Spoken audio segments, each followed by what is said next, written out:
ಆತ್ಮ ಬಂಧುಗಳಿಗೆ ಪ್ರೀತಿಪೂರ್ವಕವಾದ ಪ್ರಣಾಮಗಳು ನನ್ನ ಕಡೆಯಿಂದ. ಇವತ್ತಿನ ದಿನ ಹೊಸ ದಿನ ಅಂತ ಹೇಳ್ಬೋದು. ನವ ಜೀವನವನ್ನ ಸರಿಯಾದ ರೀತಿಯಲ್ಲಿ ನಾವು ನಿರ್ವಹಿಸಕ್ಕೆ ಮತ್ತೊಮ್ಮೆ ನಮಗೆ ಅವಕಾಶ ಕೊಟ್ಟಿರುವಂಥದ್ದು ಯೂನಿವರ್ಸ್ ಅಂತ ಹೇಳ್ತಾ, ನಿಮ್ಮೆಲ್ಲರಿಗೂ ಆಂಗ್ಲ ಹೊಸ ಅಂದ್ರೆ ಕ್ಯಾಲೆಂಡರ್ ಹೊಸ ವರ್ಷದ ಶುಭಾಶಯಗಳನ್ನ ನಿಮ್ಮೆಲ್ರಿಗೂ ತಿಳಿಸ್ತಾ ಇದ್ದೀನಿ. ಮತ್ತೆ ಮೊದಲನೇದಾಗಿ ನಮ್ಮ ಬ್ರಹ್ಮಶ್ರೀ ಪತ್ರಿಜಿಯವರು ನಮಗೆ ಏನು ಧ್ಯಾನವನ್ನ ಹೇಳ್ಕೊಟ್ಟಿದ್ದಾರೆ, ಅವರಿಗೆ ಶಿರಸಾಷ್ಟಾಂಗ ನಮಸ್ಕಾರಗಳನ್ನ ಹೇಳ್ತಾ, ಮಹಾವತಾರ್ ಬಾಬಾಜಿಯವರಿಗೂ ನಾವು ನಮಸ್ಕಾರಗಳನ್ನ ತಿಳಿಸ್ತಾ, ನಮ್ಮೆಲ್ಲರನ್ನು ಈ ತರ ಭೇಟಿಯಾಗುವಂತ ಅವಕಾಶವನ್ನು ಕೊಟ್ಟಿರ್ತಕ್ಕಂಥ ರಂಗನಾಥ್ ಸರ್ ಅವರಿಗೂ ನಮ್ಮ ಪ್ರೀತಿಯ ಶುಭಾಶಯಗಳು ಹಾಗೂ ನಮಸ್ಕಾರಗಳನ್ನ ತಿಳಿಸ್ತಾ, ನಾನು ಎಲ್ಲ ಆತ್ಮ ಬಂಧುಗಳಿಗೆ ಈಗಾಗಲೇ ನಾ ಹೇಳಿದೆ, ಎಲ್ಲರಿಗೂ ಪ್ರೀತಿಪೂರ್ವಕವಾದ ಪ್ರಣಾಮಗಳನ್ನ ತಿಳಿಸ್ತೇನೆ. ಎಲ್ಲರೂ ಇಲ್ಲಿ ಬಂದಿದ್ದೀರಿ. ನಿಮ್ಮೆಲ್ಲರ ಜೀವನ ಸದಾಕಾಲ ಆನೆ ಸಿಗ್ಲಿ, ನಿಮಗೆ ಆರೋಗ್ಯ ನೆಮ್ಮದಿ ಸಿಗುವಂತಹದ್ದಾಗ್ಲಿ, ಯಾರಿಗೂ ದುಃಖಗಳು ಬರೋದೇ ಬೇಡ ಅಂತ ನಾನು ಆಶಿಸ್ತೀನಿ. ಎಲ್ಲ ಹಿರಿಯರಿಗೂ ಕಿರಿಯರಿಗೂ ಹಾಗೂ ಎಲ್ಲ ಧ್ಯಾನಿಗಳಿಗೂ, ನನ್ನೆಲ್ಲ ಆತ್ಮ ಬಂಧುಗಳಿಗೂ ಪ್ರೀತಿಪೂರ್ವಕವಾದ ಪ್ರಣಾಮಗಳನ್ನು ತಿಳಿಸ್ತಾ ಇವತ್ತಿನ ಕಾರ್ಯಕ್ರಮವನ್ನ ಶುರು ಮಾಡೋಣ. ನಮ್ಮ ಜನವರಿ ತಿಂಗಳ ಸಮಗ್ರ ಸ್ವಾಸ್ಥ್ಯ ಕಾರ್ಯಕ್ರಮ ಇವತ್ತಿನಿಂದ ಶುರುವಾಗ್ತಾ ಇದೆ. ಹಾಗಾಗಿ ನಿಮ್ಮೆಲ್ಲರ ಒಂದು ಹಂಬಲ ಏನಿದೆ, ನಮ್ಮೆಲ್ಲರ ಹಂಬಲ ಜೊತೆಗೂಡಿ ನಾವೆಲ್ಲರೂ ಧ್ಯಾನವನ್ನ ಮಾಡ್ತಾ ಮಾಡ್ತಾ ಮಾಡ್ತಾ ನಮ್ಮ ಜೀವನದಲ್ಲಿ ಸಾಕಷ್ಟು ಸಂಭ್ರಮದ ದಿನಗಳನ್ನ ನಾವು ಕಳೆಯೋಣ ಅಂತ ಹೇಳ್ತಾ, ನಿಮ್ಮೆಲ್ಲರಿಗೂ ಮತ್ತೊಮ್ಮೆ ನಮಸ್ಕಾರಗಳನ್ನು ತಿಳಿಸ್ತಾ ಇದ್ದೀನಿ. ಇವತ್ತಿನ ದಿನ ಏನೇನೆಲ್ಲ ಇರುತ್ತೆ ಅಂದ್ರೆ ಆದ್ಮೇಲೆ, ಇವತ್ತಿನ ದಿನ ಧ್ಯಾನ, ಸ್ವಾಧ್ಯಾಯ ಹಾಗೂ ಸಜ್ಜನ ಸಾಂಗತ್ಯವನ್ನ ನಾವು ನಿಮಗೆ ಮತ್ತೊಮ್ಮೆ ಪರಿಚಯನ ಮಾಡ್ಕೊಡ್ತಾ ಇದ್ದೇವೆ. ಸಾಕಷ್ಟು ಜನ ಇಲ್ಲಿ ಹೊಸಬ್ರು ಬಂದಿರಬಹುದು, ಮತ್ತೆ ಹಳಬರಿಗೆ ಈಗಾಗಲೇ ಗೊತ್ತಿರುವಂಥದ್ದು. ಎಲ್ಲರೂ ಒಟ್ಟಾಗಿ ಸೇರಿ ಧ್ಯಾನ ಮಾಡೋಣ, ಆಮೇಲೆ ಒಂದಷ್ಟು ಜ್ಞಾನವನ್ನ ಹಂಚ್ಕೊಳ್ಳೋಣ. ನಿಮ್ಮಿಂದ ನಾವು ಕಲಿಬೇಕು, ನಮ್ಮಿಂದ ನೀವು ಕಲಿಬೇಕು, ಪ್ರತಿಯೊಬ್ಬರಿಂದನೂ ಸಾಕಷ್ಟು ಜ್ಞಾನವನ್ನ ಎಲ್ಲರೂ ಪಡ್ಕೊಳ್ಳುವಂಥದ್ದು ಈ ಒಂದು ವೇದಿಕೆಯಲ್ಲಿ ಆಗ್ಲಿ ಅಂತ ಆಶಿಸ್ತಾ, ನಿಮ್ಮಲ್ಲಿ ಒಂದು ಭಿನ್ನಹ, ಯಾರಾದರೂ ಇದುವರೆಗೆ ಹೋದ ತಿಂಗಳು ಅಥವಾ ಈಗ ಸುಮಾರು ತಿಂಗಳಿಂದ ನೀವೆಲ್ಲರೂ ಇಲ್ಲಿ ಭಾಗವಹಿಸ್ತಿದ್ದೀರಿ, ಮತ್ತೆ ಸಾಕಷ್ಟು ಜನ ಇಲ್ಲಿ ಬಂದಿದ್ದೀರಿ.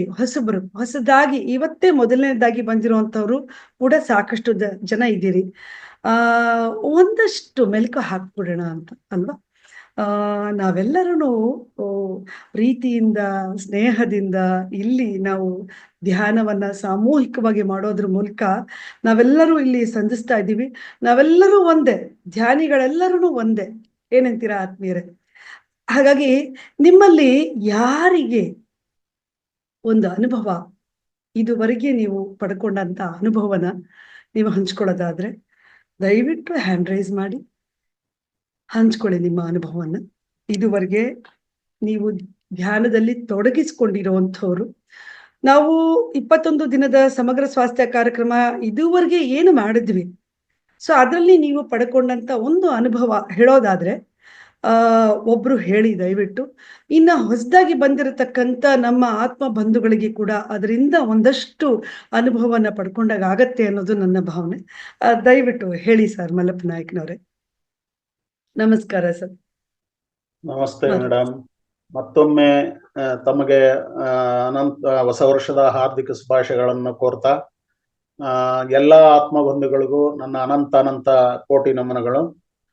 ವಿಶೇಷವಾಗಿ ನಾನು ಈ ಒಂದು PSM ಏನಿದೆ, ಪಿರಮಿಡ್ ಧ್ಯಾನ ಏನಿದೆ, ಇದಕ್ಕೆ ಜಾಯ್ನ್ ಆಗಿಬಿಟ್ಟು ಒಂದು 3 ತಿಂಗಳ ಆಗಿರ್ಬೋದು ಮೇಡಮ್. ನಾನು ಮಧ್ಯೆ 2 ತಿಂಗಳು ಮೊದಲೇ ಜಾಯ್ನ್ ಆಗಿದ್ದೆ. ಆನಂತರ ಮಧ್ಯದಲ್ಲಿ ನಾನು ವೈಯಕ್ತಿಕ ಕೆಲಸ ಕಾರ್ಯಗಳಿಂದ ಆಗ್ಲಿಲ್ಲ. ನಂತರ ಮತ್ತೆ ಈಗ ನೀವು ಬಂದ ಮೇಲೆ ನಾನು ಈ ಕಾರ್ಯಕ್ರಮವನ್ನ ಮತ್ತೆ ಪ್ರಾರಂಭ ಮಾಡಿದ್ದೇನೆ. ವಿಶೇಷವಾಗಿ ನಾನು ಈ ಧ್ಯಾನ ಒಂದು ಇದಕ್ಕೆ ಬಂದ ಮೇಲೆ ನನಗೆ ವೈಯಕ್ತಿಕವಾಗಿ ಹೆಚ್ಚಿನ ಲಾಭ ಆಗಿದೆ. ಮೊದಲನೇದಾಗಿ ನನಗೆ ಇತ್ತೀಚೆಗೆ ಸ್ವಲ್ಪ ತಲೆ ಸುತ್ತು ಬರೋದು ನಡೆದಾಡುವಾಗ, ಆಮೇಲೆ BP ಏರುಪೇರಾಗೋದು, ಈ ತರದ 2-3 ಸಮಸ್ಯೆಗಳು ನನಗಿದ್ದು ಮೇಡಮ್. ಅವೆಲ್ಲವೂ ಕೂಡ ಈ ಒಂದು ಏನು ನಾವು ಏನು ಪೂಜ್ಯ ಪೂಜ್ಯ ಇವರು ಸ್ವಾಮೀಜಿ ಅವರು ಏನಿದ್ದಾರೆ, ಮಹರ್ಷಿ ಪತ್ರಿಜಿ ಮಹಾಗುರುಗಳು ಏನಿದ್ದಾರೆ, ಖಂಡಿತ ಅವ್ರು ಹೇಳಿರೋದು 100ಕ್ಕೆ 100 ಸತ್ಯ. ಇಲ್ಲಿ ಯಾರು ಧ್ಯಾನಕ್ಕೆ ಬರ್ತಾರೆ, ಖಂಡಿತ ಮೊದಲನೇದಾಗಿ ಮದ್ದಿಲ್ಲದೆ ಕೇವಲ ಆಹಾರವನ್ನೇ ಬಳಸ್ಕೊಂಡ್ಬಿಟ್ಟು ಈ ಧ್ಯಾನವನ್ನು ಮಾಡೋದ್ರ ಜೊತೆಗೆ ನಮ್ಮಲ್ಲಿ ಇರ್ತಕ್ಕಂಥ ಆರೋಗ್ಯ ಸಮಸ್ಯೆಯನ್ನ ಸರಿಪಡಿಸ್ಕೊಳ್ಬಹುದು ಅನ್ನೋದಕ್ಕೆ ನಾನೇ ಉದಾಹರಣೆ ಆಗ್ತಿದ್ದೀನಿ ಮೇಡಮ್. ಮೊದಲನೇದಾಗಿ ಪೂಜ್ಯ ಗುರುಗಳಿಗೆ ನನ್ನ ಅನಂತ ಕೋಟಿ ನಮನಗಳು. ಖಂಡಿತ ಇಲ್ಲಿ ಯಾವ ಔಷಧಿ ಇಲ್ಲದೆ ಕೇವಲ ಸಸ್ಯಾಹಾರವನ್ನ ಸೇವಿಸಿ ಇಂತಹ ಒಂದು ಮಹನೀಯರ ಸಾಧಕರ ಒಂದು ಮಾತುಗಳನ್ನ ಆಲಿಸಿ ನಮ್ಮ ಜೀವನವನ್ನ ಬದಲಿ ಮಾಡ್ಕೊಳ್ಳಿಕ್ಕೆ ಇಂತಹ ವೇದಿಕೆ ಖಂಡಿತ ಜಗತ್ನಲ್ಲಿ ಎಲ್ಲೂ ಇಲ್ಲ ಅಂತ ನಾನು ಭಾವಿಸ್ತಾ, ಇದು ಹೀಗೆ ಮುಂದುವರಿಲಿ ಸದಾ. ಇದು ಧ್ಯಾನ ಅನ್ನೋದು ನಿಂತ ನೀರಾಗದೆ ಹರಿಯುವ ನೀರಾಗಲಿ ಅಂತ ಭಾವಿಸ್ತಾ, ಇದರ ಉಪಯೋಗವನ್ನ ಎಲ್ಲಾ ಮಹನೀಯರು ಪಡ್ಕೊಳ್ಳಿ ಅಂತ ನಾನು ಆಶಿಸ್ತೀನಿ madam. Thank you so much madam, ಅವಕಾಶಕ್ಕಾಗಿ ಧನ್ಯವಾದ. ಧನ್ಯವಾದ ಸರ್, ಧನ್ಯವಾದ. ನಿಮ್ಮ ಪ್ರೀತಿಯ ಅನುಭವ ಮತ್ತು ನೀವು ಕಂಡುಕೊಂಡಂತ ಅನುಭವವನ್ನ ನೀವು ಇಲ್ಲ ಎಲ್ಲರೊಡನೆ ಹಂಚ್ಕೊಂಡಿದ್ದೀರಿ. ಧನ್ಯವಾದ ನಿಮಗೆ. ಮೇಡಮ್ ಮಾತಾಡಿ, ಉಮಾ ಕುಲಕರ್ಣಿ ಅವರು. ಮ್ಯೂಟ್ ಆಗಿದೆ ಮೇಡಮ್. ಹೊಸ ವರ್ಷ ಶುಭಾಶಯಗಳು. ಧನ್ಯವಾದ. ತಮಗೂ ಮತ್ತು ತಮ್ಮ ಎಲ್ಲ ಸಿಬ್ಬಂದಿ ವರ್ಗದವರಿಗೂ ಕೂಡ ಧನ್ಯವಾದಗಳು ಮೇಡಮ್. ನಿಜವಾಗೂ ನಮ್ಮ ಪತ್ರಿಜಿ ಗುರುಗಳು ನಮ್ಮೆಲ್ಲರನ್ನ ತಾಮಲ್ದೆ ಎಲ್ಲರನ್ನು ಧ್ಯಾನಾರ್ಥಿಗಳನ್ನಾಗಿ ಮಾಡಿದ್ದಾರೆ. ಇದರಿಂದ ನನಗಂತೂ ಬಹಳಷ್ಟು ಲಾಭ ಆಗಿದೆ. ಕನಿಷ್ಠ ನಾನೀಗ ಏನಿಲ್ಲ ಅಂದ್ರ 1 ವರ್ಷ ಆತು ಸೇರ್ಕೊಂಡು, ಬೇರೆ ಕಡೆ ಮಾಡ್ತಿರ್ತೀನಿ, ಆದ್ರೆ ನನಗೆ ಇದ್ರ ಬಗ್ಗೆ ಜಾಸ್ತಿ ಒಲವಾಗಿದೆ. ಇದರಲ್ಲಿ ಬರೀ ಸಮಗ್ರ ಜೀವನ ಎಲ್ಲವನ್ನ ತಿಳ್ಕೊಳ್ತೀವಿ ನಾವು. ಒಂದು ಆಹಾರ ಆಗ್ಲಿ, ಒಂದು ನೀರಿನ ಬಗ್ಗೆ ಆಗ್ಲಿ, ಅಕ್ಯುಪೇಶರು, ಮುದ್ರೆಗಳು, ಆಮೇಲೆ ವ್ಯಾಯಾಮ, ಯೋಗ ಎಲ್ಲವನ್ನ ನಾವಿಲ್ಲಿ ಕಲಿತಾ ಇದ್ದೀವಿ. ಮತ್ತೆಲ್ಲರೂ ಸಹಬಾಳ್ವೆಯಿಂದ ಕೂಡಿಕೊಂಡು ಇರೋದನ್ನು ಕೂಡ ಇಲ್ಲಿ ಕಲಿತೀವಿ ನಾವು. ಒಬ್ರಿಗೊಬ್ರು ಪರಿಚಯ ಆಗತ್ತ. ಎಲ್ಲೋ ಇರ್ತೀವಿ ಇಡೀ ಆದಿತ್ಯವಾರಂತೂ 5 ಭಾಷೆಯ ಎಲ್ಲಾ ಸಹೋದರ ಸಹೋದರಿ ಸೇರ್ಕೊಂಡಿರ್ತೀವಿ ಮೇಡಮ್. ಬಹಳಷ್ಟು ಅವತ್ತಂತೂ ಅನುಭವ, ಅದ್ಭುತವಾದಂತ ಅನುಭವ. ನನಗ್ ಕೂಡ ಸ್ವಲ್ಪ BP ಏರುಪೇರು ಆಗ್ತಿತ್ತು, ಅದು ಕಡಿಮೆ ಆಗಿದೆ. ಸ್ವಲ್ಪ ಮರೆವು ಬರ್ತಿತ್ತು, ಮರೆವು ಕೂಡ ಕಡಿಮೆ ಆಗಿದೆ. ಆಮೇಲೆ ಯಾವಾಗ ಸ್ವಲ್ಪ ಸುಸ್ತು, ಅದು ಕೂಡ ಕಡಿಮೆ ಆಗಿದೆ. ಆಮೇಲೆ ನಾನು ಮೂತ್ರ ಸೇವನೆ ಕೂಡ ಮಾಡ್ತೀನಿ, ಅದರ್ಲಿಂದ ಕೂಡ ಬಹಳಷ್ಟು ಅನುಕೂಲ ಆಗಿದೆ. ಇನ್ನೇನು ಯಾವ್ದಾದ್ರ ಕಣ್ಣಲ್ಲಿ ಡ್ರಾಪ್ಸ್ಗಳು ಹಾಕೊಳ್ತೀನಿ, ಕಿವಿಯಲ್ಲಿ ಕೂಡ ಹಾಕೊಳ್ತೀನಿ, ಸೇವನೆ ಮಾಡ್ತೀನಿ. ಇದರಿಂದ ಇಂತಹ ಅದ್ಭುತವಾದಂತಹ ಧ್ಯಾನ ಎಲ್ಲೆಲ್ಲಿ ಇಡೀ ಜಗತ್ತಿನಲ್ಲಿ ಎಲ್ಲಿ ಕೂಡ ಸಿಗೋದಿಲ್ಲ. ಎಷ್ಟೋ ನಾವು ಕೊಟ್ಟು ಕಲಿತೀವಿ, ಆದ್ರೂ ಕೂಡ ಇಷ್ಟು ಸವಿಸ್ತಾರವಾದಂತಹ ವಿಷಯಗಳನ್ನ ನಮಗ್ ತಿಳಿಸೋದಿಲ್ಲ. ಆದ್ರೆ ನಮ್ಮ ರಂಗನಾಥ ಗುರುಗಳು ಏನಿದಾರಲ್ಲ, ಹಸನ್ಮುಖಿಗಳು, ಹೆಣ್ಣು ಮಕ್ಕಳಿಗೆ ತಂದೆ ಅಂತ ಕೂಡ ಅವ್ರನ್ನ ನಾನಂತೂ ಹಗಲೆಲ್ಲ ಅವ್ರಿಗೆ ಹಾಗೆ ಕರಿತೀನಿ ನಾನು. ಎಷ್ಟು ಸಲ ಪ್ರಶ್ನೆ ಯಾರು ಕೇಳಿದ್ರು ಕೂಡ ಅಷ್ಟು ಸರಳವಾಗಿ ಸ್ಪಷ್ಟತೆಯಿಂದ ಎಲ್ಲರನ್ನು ತಿಳಿಸಿ ಹೇಳ್ತಾರೆ. ಅದಕ್ಕೆ ನಾನೇನು ಹೇಳೋದಂದ್ರೆ, ಸ್ವಲ್ಪ ಬಿಡುವು ಮಾಡಿಕೊಂಡು ಹುಟ್ಟಿನಿಂದ ನಾವು ಸಾಯೋವರೆಗೂ ಕೆಲಸಗಳು ನಮ್ಗಿದ್ದೇ ಇರುತ್ತೆ. ಅಷ್ಟರಲ್ಲೇ ಕನಿಷ್ಠ 1-2 ತಾಸು ನಾವು ಟೈಮನ್ನ ತೆಗೆದುಕೊಂಡು ಈ ಧ್ಯಾನ ಯೋಗಕ್ಕೆ ಸೇರ್ಕೊಂಡ್ರ ಬಹಳಷ್ಟು ಅತ್ಯುತ್ತಮ. ಅದರಲ್ಲಿವು ಎಲ್ಲರನ್ನು ಎಷ್ಟೋ ತಮ್ಮ ತಮ್ಮ ಅನುಭವಗಳನ್ನ ಹೇಳ್ತಾರೆ. ಎಲ್ಲಾ ಅನುಭವಗಳು ಕೂಡ ಅದ್ಭುತವಾದಂತ ಅನುಭವಗಳು. ಅದಕ್ಕೆ ನಾನೇನು ಎಲ್ಲರಲ್ಲಿ ಮನವಿ ಮಾಡ್ಕೊಳ್ಳೋದೇನಂದ್ರೆ, ಧ್ಯಾನಕ್ಕೆ ಸೇರ್ಕೊಳ್ರಿ, ಎಲ್ಲಾ ವಿಷಯವನ್ನ ತಿಳ್ಕೊಳ್ರಿ ಅಂತ ಹೇಳಲಿಕ್ಕೆ ನಾನು ಇಷ್ಟಪಡ್ತೀನಿ ಮೇಡಮ್. ಮಾತಾಡ್ಲಿಕ್ಕೆ ಅವಕಾಶ ಕೊಟ್ಟಿದ್ದಕ್ಕೆ ಧನ್ಯವಾದ. ಧನ್ಯವಾದ ಧನ್ಯವಾದ ನಿಮಗೆ. ಮತ್ತೆ ಇಲ್ಲಿ ಹೊಸದಾಗಿ ಇವತ್ತು ಬಂದಿರುವಂತ ನಮ್ಮೆಲ್ಲರ ಆತ್ಮ ಬಂಧುಗಳು ಯಾರಿದ್ದೀರಿ, ನೀವು ಮಾತಾಡೋದಕ್ಕೆ ಇಷ್ಟಪಟ್ರೆ ಖಂಡಿತ ಮಾತಾಡಿ. ಹೊಸಬ್ರು ಇವತ್ತೇ ಹೊಸದಾಗಿ ಈ ಬ್ಯಾಚ್ಗೆ ಹೊಸದಾಗಿ ಸೇರ್ಪಡೆಯಾಗಿರುವಂತ ನಮ್ಮ ಆತ್ಮ ಬಂಧುಗಳು ಯಾರಾದ್ರೂ ಮಾತಾಡಿ, ಯಾತಕ್ಕೆ ಬಂದಿದ್ದೀರಾ, ಏನಂತ ನೋಡೋದಿಕ್ ಬಂದಿದ್ದೀರಾ, ಅಥವಾ ಏನು ಅಂತ ನಿಮಗೆ ನಿಮ್ಮ ಅನಿಸಿಕೆ ಏನಿದೆ ಅದನ್ನ ಹೇಳೋದಾದ್ರೆ ಹೇಳಿ. ಹೊಸದಾಗಿ ಬಂದಿರತಕ್ಕಂತ ನಮ್ಮ ಆತ್ಮ ಬಂಧುಗಳು.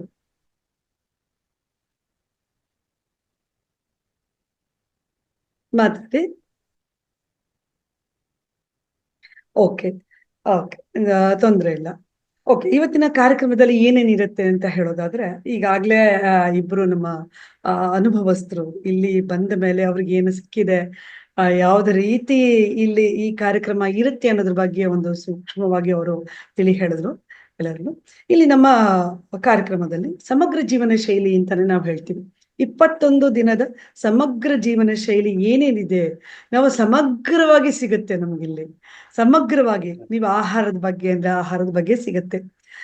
ಆಮೇಲೆ ನಮ್ಮ ನಡವಳಿಕೆ ಹೇಗಿರ್ಬೇಕು, ನಮ್ಮ ವ್ಯಕ್ತಿತ್ವವನ್ನ ಹೇಗೆ ರೂಪಿಸ್ಕೊಳ್ಬೇಕು ಅನ್ನೋದ್ರ ಬಗ್ಗೆ ಇರ್ಲಿ, ಅಥವಾ ನಾವು ಏನೇನೆಲ್ಲ ಮಾಡಬೇಕು, ಯಾವ್ಯಾವ್ದ್ರನ್ನ ಮನಸ್ಸಿಗೆ ತಗೋಬೇಕು, ಯಾವ್ಯಾವ್ದ್ರನ್ನ ಬಿಡಬೇಕು, ಇವೆಲ್ಲದ್ರ ಬಗ್ಗೆ ಸವಿಸ್ತಾರವಾಗಿ ದಿನಾಗ್ಲೂ ಒಂದೊಂದು ಜ್ಞಾನವನ್ನ ನಾವು ತಿಳ್ಕೊಳ್ತಾ ಹೋಗ್ತೇವೆ ನಮ್ಮ ಕಾರ್ಯಕ್ರಮದಲ್ಲಿ.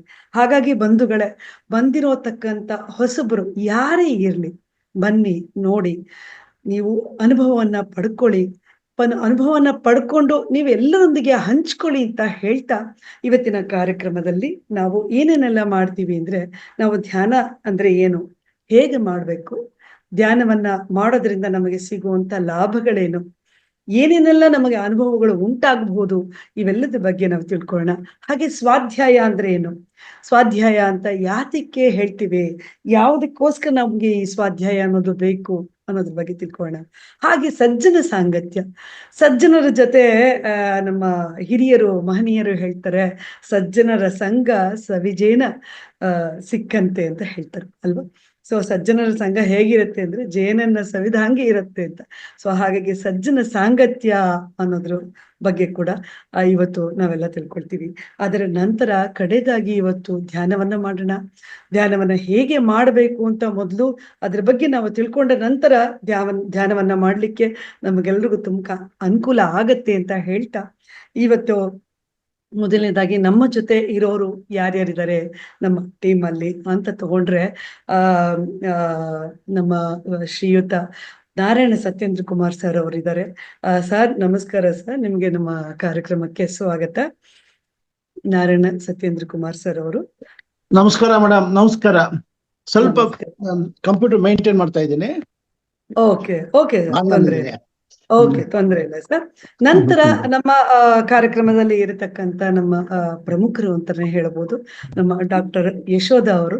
ಡಾಕ್ಟರ್ ಯಶೋಧ ಅವರೇ ನಮಸ್ಕಾರ, ನಮ್ಮ ಕಾರ್ಯಕ್ರಮಕ್ಕೆ ನಮಸ್ತೆ ಮ್ಯಾಮ್. ನಮಸ್ತೆ ಎಲ್ಲರಿಗೂ. ನಮಸ್ತೆ, ನಮಸ್ಕಾರ. ಹಾಗೆ ಮುಂದೆ ನಮಗೆ ಯೋಗವನ್ನ ಹೇಳ್ಕೊಡೋತಕ್ಕಂತ ನಮ್ಮ ಶ್ರೀಯುತರಾದ ಶಿವಕುಮಾರ್ ಸರ್ ಅವರು ಇಲ್ಲಿದ್ದಾರೆ. ಸರ್ ನಮಸ್ಕಾರ ಸರ್, ನಿಮಗೆ ನಮ್ಮ ಕಾರ್ಯಕ್ರಮಕ್ಕೆ ಸ್ವಾಗತ. ಶಿವಕುಮಾರ್ ಸರ್. ನಮಸ್ತೆ ಮೇಡಮ್. ನಮಸ್ತೆ ಮೇಡಮ್.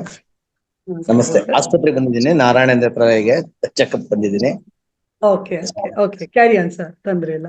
ನಂತರ ನಮ್ಗೆ ಎಲ್ಲ ಕಾರ್ಯಕ್ರಮದಲ್ಲಿ ನಮ್ಮ ಜೊತೆಗೂಡಿ ನಮಗೆ ಸಹಾಯ ಮಾಡ್ತಾ ನಮ್ಮ ಜೊತೆನೆ ಇರತಕ್ಕಂತ ನಮ್ಮ ಪ್ರೀತಿಯ ನಳಿನ ಅವ್ರು ಇಲ್ಲಿದ್ದಾರೆ. ನಳಿನ ಅವರೇ ನಮಸ್ಕಾರ. ನಮಸ್ಕಾರ ಮೇಡಮ್. ನಮಸ್ಕಾರ ಎಲ್ರಿಗೂ. ನಮಸ್ತೆ. ನಂತರ ನಮ್ಮ ಪ್ರೀತಿಯ ಶಾಂತ ಅವ್ರು ಇಲ್ಲಿದ್ದಾರೆ. ಶಾಂತ ಅವರು ನಮ್ಮ ಕಾರ್ಯಕ್ರಮದಲ್ಲಿ ಸಾಕಷ್ಟು ಸರಿ ನಮ್ಮ ಜೊತೆ ಪ್ರಹಸನ ಮಾಡೋದಿರಬಹುದು, ಅಥವಾ ಅವರು ಕೂಡ ಒಂದಷ್ಟು ಕಾರ್ಯಕ್ರಮಗಳನ್ನ ನಡೆಸ್ಕೊಡುವಂಥದ್ದಿರ್ಬಹುದು, ಇವೆಲ್ಲವೂ ನಮ್ಮ ಜೊತೆಲಿ ಇದ್ದಾರೆ. ಶಾಂತ ಅವರೇ ನಮಸ್ಕಾರ, ಕಾರ್ಯಕ್ರಮಕ್ಕೆ ಸ್ವಾಗತ ನಿಮಗೆ. ನಮಸ್ತೆ ಮೇಡಮ್, ಧನ್ಯವಾದಗಳು. ನಮಸ್ತೆ ಮೇಡಮ್. ನಮಸ್ತೆ. ಎಲ್ಲಾ ಆತ್ಮ ಬಂಧುಗಳಿಗೂ ನಮಸ್ತೆ. ನಮಸ್ಕಾರ, ನಮಸ್ಕಾರ. ನಂತರ ನಮ್ಮ ಜೊತೆ ಪ್ರೀತಿಯಿಂದ ರತ್ನ ಅವರಿದ್ದಾರೆ, ಹಾಗೆ ಮಲ್ಲಪ್ಪ ನಾಯಕರವರಿದ್ದಾರೆ, ನಮ್ಮ ಸಣ್ಣಗೌಡ್ರು ಇದ್ದಾರೆ. ಸಣ್ಣಗೌಡ್ರು ಬಂದಿದ್ದಾರೆ ಅಂತ ಅನ್ಕೋತೀನಿ. ಸಣ್ಣಗೌಡ್ರೆ ನಮಸ್ಕಾರ, ಕಾರ್ಯಕ್ರಮಕ್ಕೆ ಸ್ವಾಗತ ನಿಮಗೂ ಕೂಡ. ಕೃಷಿಯಲ್ಲಿ ಹೆಸರು ಮಾಡ್ತಿರುವಂತ, ಕೃಷಿಯಲ್ಲಿ ತನ್ನನ್ನು ತಾನು ಅರ್ಪಿಸಿಕೊಂಡಿರುವಂತ ಮಹಾನುಭಾವ ನಮ್ಮ ಸಣ್ಣಗೌಡ್ರು. ಸಾಕಷ್ಟು ವಿಷಯಗಳನ್ನ ನಮಗೆ ಹೇಳ್ತಾ ಹೋಗ್ತಾರೆ. ನಿಮಗೆ ಮತ್ತೊಮ್ಮೆ ಸ್ವಾಗತ ಸರ್.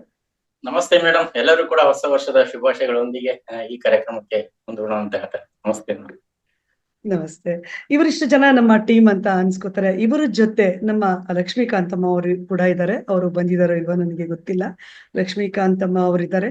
ನಂತರ ಇನ್ನು ಸಾಕಷ್ಟು ನಮ್ಮ ಆತ್ಮ ಬಂಧುಗಳು ನಮಗೆ ಇಲ್ಲಿ ಎಲ್ಲರೂ ಸೇವೆಯನ್ನ ಸಲ್ಲಿಸ್ತಾ ಇದ್ದಾರೆ. ಓ ನಮಸ್ಕಾರ. ನಮಸ್ತೆ ಮೇಡಮ್. ನಮಸ್ಕಾರ ಎಲ್ಲರಿಗೂ, ಎಲ್ಲ ಆತ್ಮ ಬಂಧುಗಳಿಗೂ 2025 ಕ್ಯಾಲೆಂಡರ್ ವರ್ಷದ ಹಾರ್ದಿಕ ಶುಭಾಶಯಗಳು. Thank you. ನಮಸ್ತೆ. ಹಾಗೂ ನನ್ನೆಲ್ಲ ಆತ್ಮ ಬಂಧುಗಳಿಗೂ ಮತ್ತೊಮ್ಮೆ ಪ್ರೀತಿಪೂರ್ವಕವಾದ ನಮಸ್ಕಾರಗಳನ್ನು ತಿಳಿಸ್ತಾ ಇವತ್ತಿನ ಕಾರ್ಯಕ್ರಮದಲ್ಲಿ ಏನೇನಿರುತ್ತೆ ಅಂತ ನಾನು ಈಗಾಗಲೇ ಹೇಳಿದೆ. ಇನ್ನು ಹೆಚ್ಚು ತಡ ಮಾಡದೆ ನಾವು ಕಾರ್ಯಕ್ರಮನ ಶುರು ಮಾಡೋಣ. ಇವತ್ತೊಂದೇ ದಿನ ಇಷ್ಟು ಸಮಯ ತಗೊಂಡಿದ್ದಾಯ್ತು. ಆದರೆ ನಾಳೆಯಿಂದ ಸರಿಯಾದ ಸಮಯ ಅಂದ್ರೆ ನಿಗದಿತವಾಗಿ ಏನು ಕೊಟ್ಟಿದೆ ಸಮಯಕ್ಕೆ ಸರಿಯಾಗಿ ನೀವೆಲ್ಲರೂ ಇಲ್ಲಿ ಹಾಜರಾಗಬೇಕು.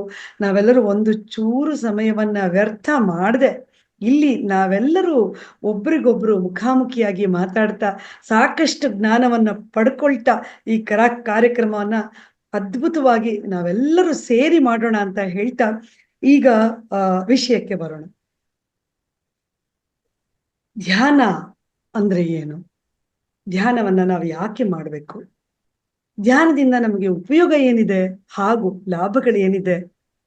ಏನೇನೆಲ್ಲ ನಾವು ಕಂಡುಕೊಳ್ತೀವಿ, ಏನೇನೆಲ್ಲ ಪಡ್ಕೊಳ್ತೀವಿ ಅನ್ನೋದ್ರ ಬಗ್ಗೆ ನಾವೀಗ ಮಾತಾಡೋಣ. ನಮ್ಮ ಹಿರಿಯರಾದ ಸತ್ಯೇಂದ್ರ ಸರ್ ಇದ್ದಾರೆ. ಸರ್ ನಿಮ್ಮ ಅಪ್ಪಣೆ ಮೇರೆಗೆ ನಿಮ್ಮ ಅನುಮತಿ ಮೇರೆಗೆ ನಾನು ಶುರು ಮಾಡ್ತಿದ್ದೀನಿ ಸರ್ ಧ್ಯಾನದ ಬಗ್ಗೆ. ಓಕೆ, ಈಗ ಧ್ಯಾನದ ಬಗ್ಗೆ ನಾವು ತಿಳ್ಕೊಳ್ಳೋಣ.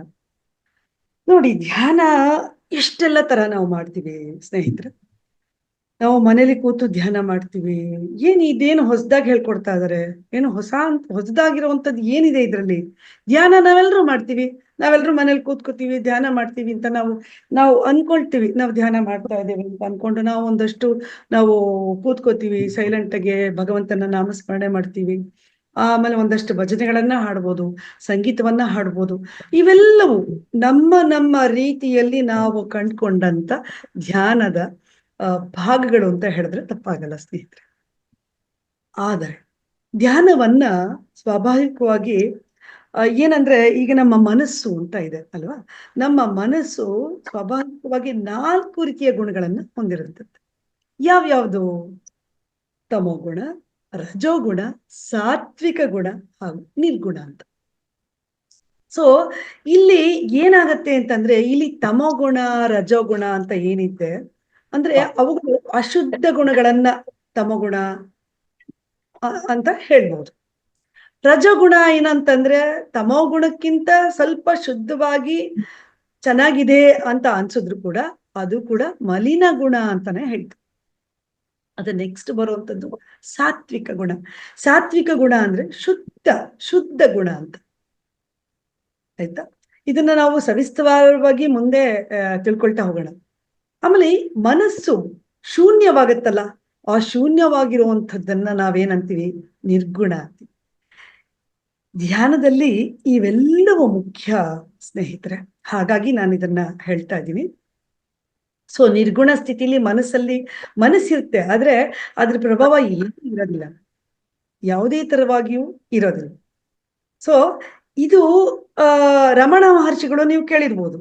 ಅಂತ ಮಹಾನ್ ವ್ಯಕ್ತಿ ರಮಣ ಮಹರ್ಷಿಗಳು ಅವರು ಇದನ್ನ ಯಾವ್ದಕ್ಕೆ ಹೋಲಿಸ್ತಾರೆ ಅಂದ್ರೆ ಈ ಒಂದು ನಿರ್ಗುಣ ಸ್ಥಿತಿಯಲ್ಲಿ ಇರುವಂತಹ ಮನಸ್ಸನ್ನ ಯಾವ್ದಕ್ಕೆ ಹೋಲಿಸ್ತಾರೆ ಅಂದ್ರೆ, ಈ ಸುಟ್ಟೋಗಿರುವಂತ ಹಗ್ಗ ಇರುತ್ತಲ್ಲ ಸ್ನೇಹಿತರೆ, ಆ ಹಗ್ಗಕ್ಕೆ ಹೋಲಿಸ್ತಾರೆ. ಈ ಸುಟ್ಟು ಹೋದ ಹಗ್ಗ ಯಾವ ತರ ಕಾಣುತ್ತೆ? ಹಗ್ಗ ಅಂತ ಕಾಣಿಸುತ್ತೆ, ಆದ್ರೆ ಅದು ಸ್ವಲ್ಪನೂ ಹಿಡಿತ ಇರಲ್ಲ. ಸುಟ್ಟು ಹೋಗಿರೋ ಹಗ್ಗ ಹೇಗಿರುತ್ತೆ ಹೇಳಿ? ನಮ್ಮ ಹಿಡಿತಕ್ಕೆ ಸಿಗುತ್ತಾ? ಖಂಡಿತ ಸಿಗಲ್ಲ, ಸಿಗುವಂತ ಅವಕಾಶವೇ ಇಲ್ಲ. ಸೊ ಆ ತರ ಇರುವಂಥದ್ದು, ಹಿಡಿತಕ್ಕೆ ಸಿಗದೇ ಇರುವಂಥದ್ದು ಏನಿದೆ ಅದು ನಿರ್ಗುಣ ಅಂತ. ಇದ್ರ ಬಗ್ಗೆ ನಾವು ಎಲ್ಲವನ್ನು ವಿವರವಾಗಿ ತಿಳ್ಕೊಳ್ಳುವಂಥದ್ದು ಬೇಡ ಅಂತ ಅನ್ಸುತ್ತೆ. ನಂತರ ಮುಂಬರುವಂತಹ ತರಗತಿಗಳು, ಕಾರ್ಯಕ್ರಮಗಳಲ್ಲಿ ಇವುಗಳ ಬಗ್ಗೆ ತಿಳ್ಕೊಳ್ತಾ ಹೋಗೋಣ. ಹಾಗಾಗಿ ನಾವು ಈ ಕಡೆ ಒಂದು ಶೂನ್ಯವಾಗಿರುವಂತ ಒಂದು ನಿರ್ಗುಣ ಅಂತ ಏನಿದೆ, ಆ ನಿರ್ಗುಣದತ್ತ ಮನಸ್ಸು ಮಾಡತ್ತಲ್ಲ, ಅದೇ ಧ್ಯಾನ. ಶೂನ್ಯವಾಗುವಂಥದ್ದು. ಆದ್ರೆ ಧ್ಯಾನ ಅನ್ನೋದ್ರ ಬಗ್ಗೆ ನೀವು ಸವಿಸ್ತರವಾಗಿ ಕೇಳೋದಾದ್ರೆ ಏನಪ್ಪಾ ಧ್ಯಾನ ಅಂದ್ರೆ?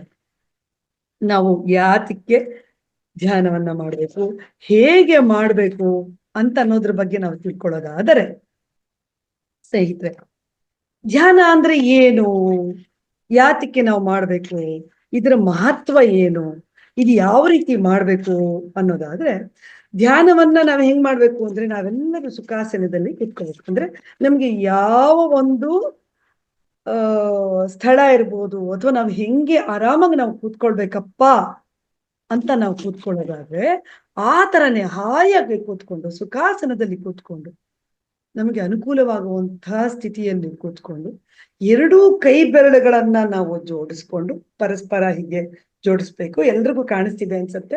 ನಮ್ಮ ಎರಡೂ ಕೈಗಳನ್ನ ನೋಡಿ ಈ ರೀತಿ ಜೋಡಿಸ್ಕೊಂಡು, ನಂತರ ಎರಡೂ ಕಣ್ಣುಗಳನ್ನ ಸಹಜವಾಗಿ ಮುಚ್ಚಿ,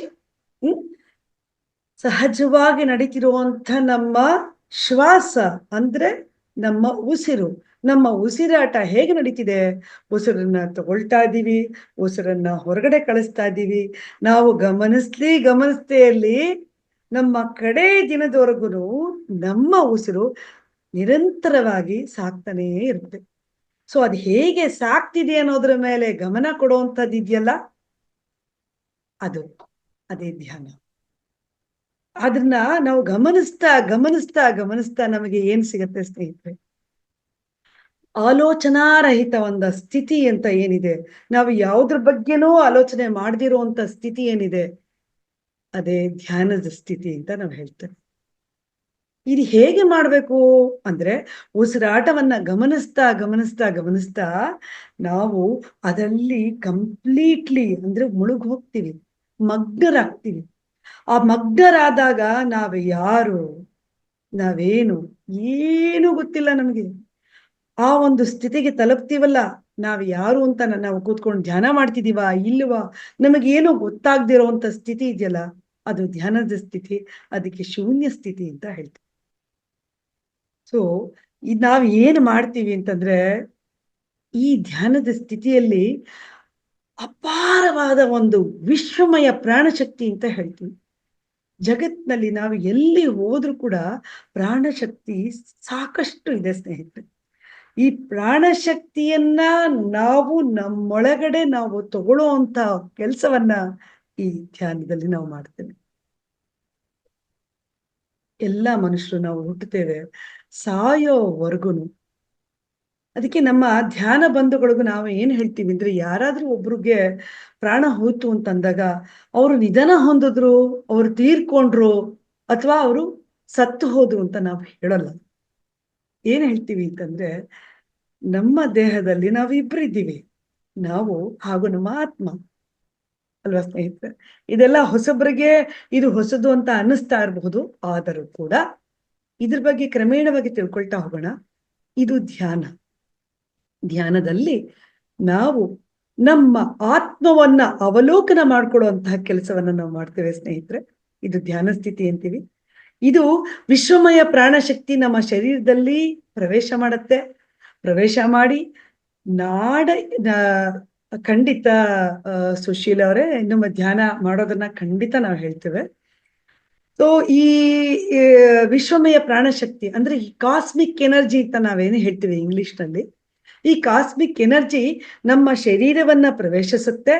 ಆಮೇಲೆ ನಮ್ಮ ನಾಡೀ ಮಂಡಲ ಏನಿದೆ ಅದು ಕಂಪ್ಲೀಟ್ಲಿ ಶುದ್ಧಿ ಆಗತ್ತಂತೆ. ಶುದ್ಧಿ ಆಗತ್ತೆ.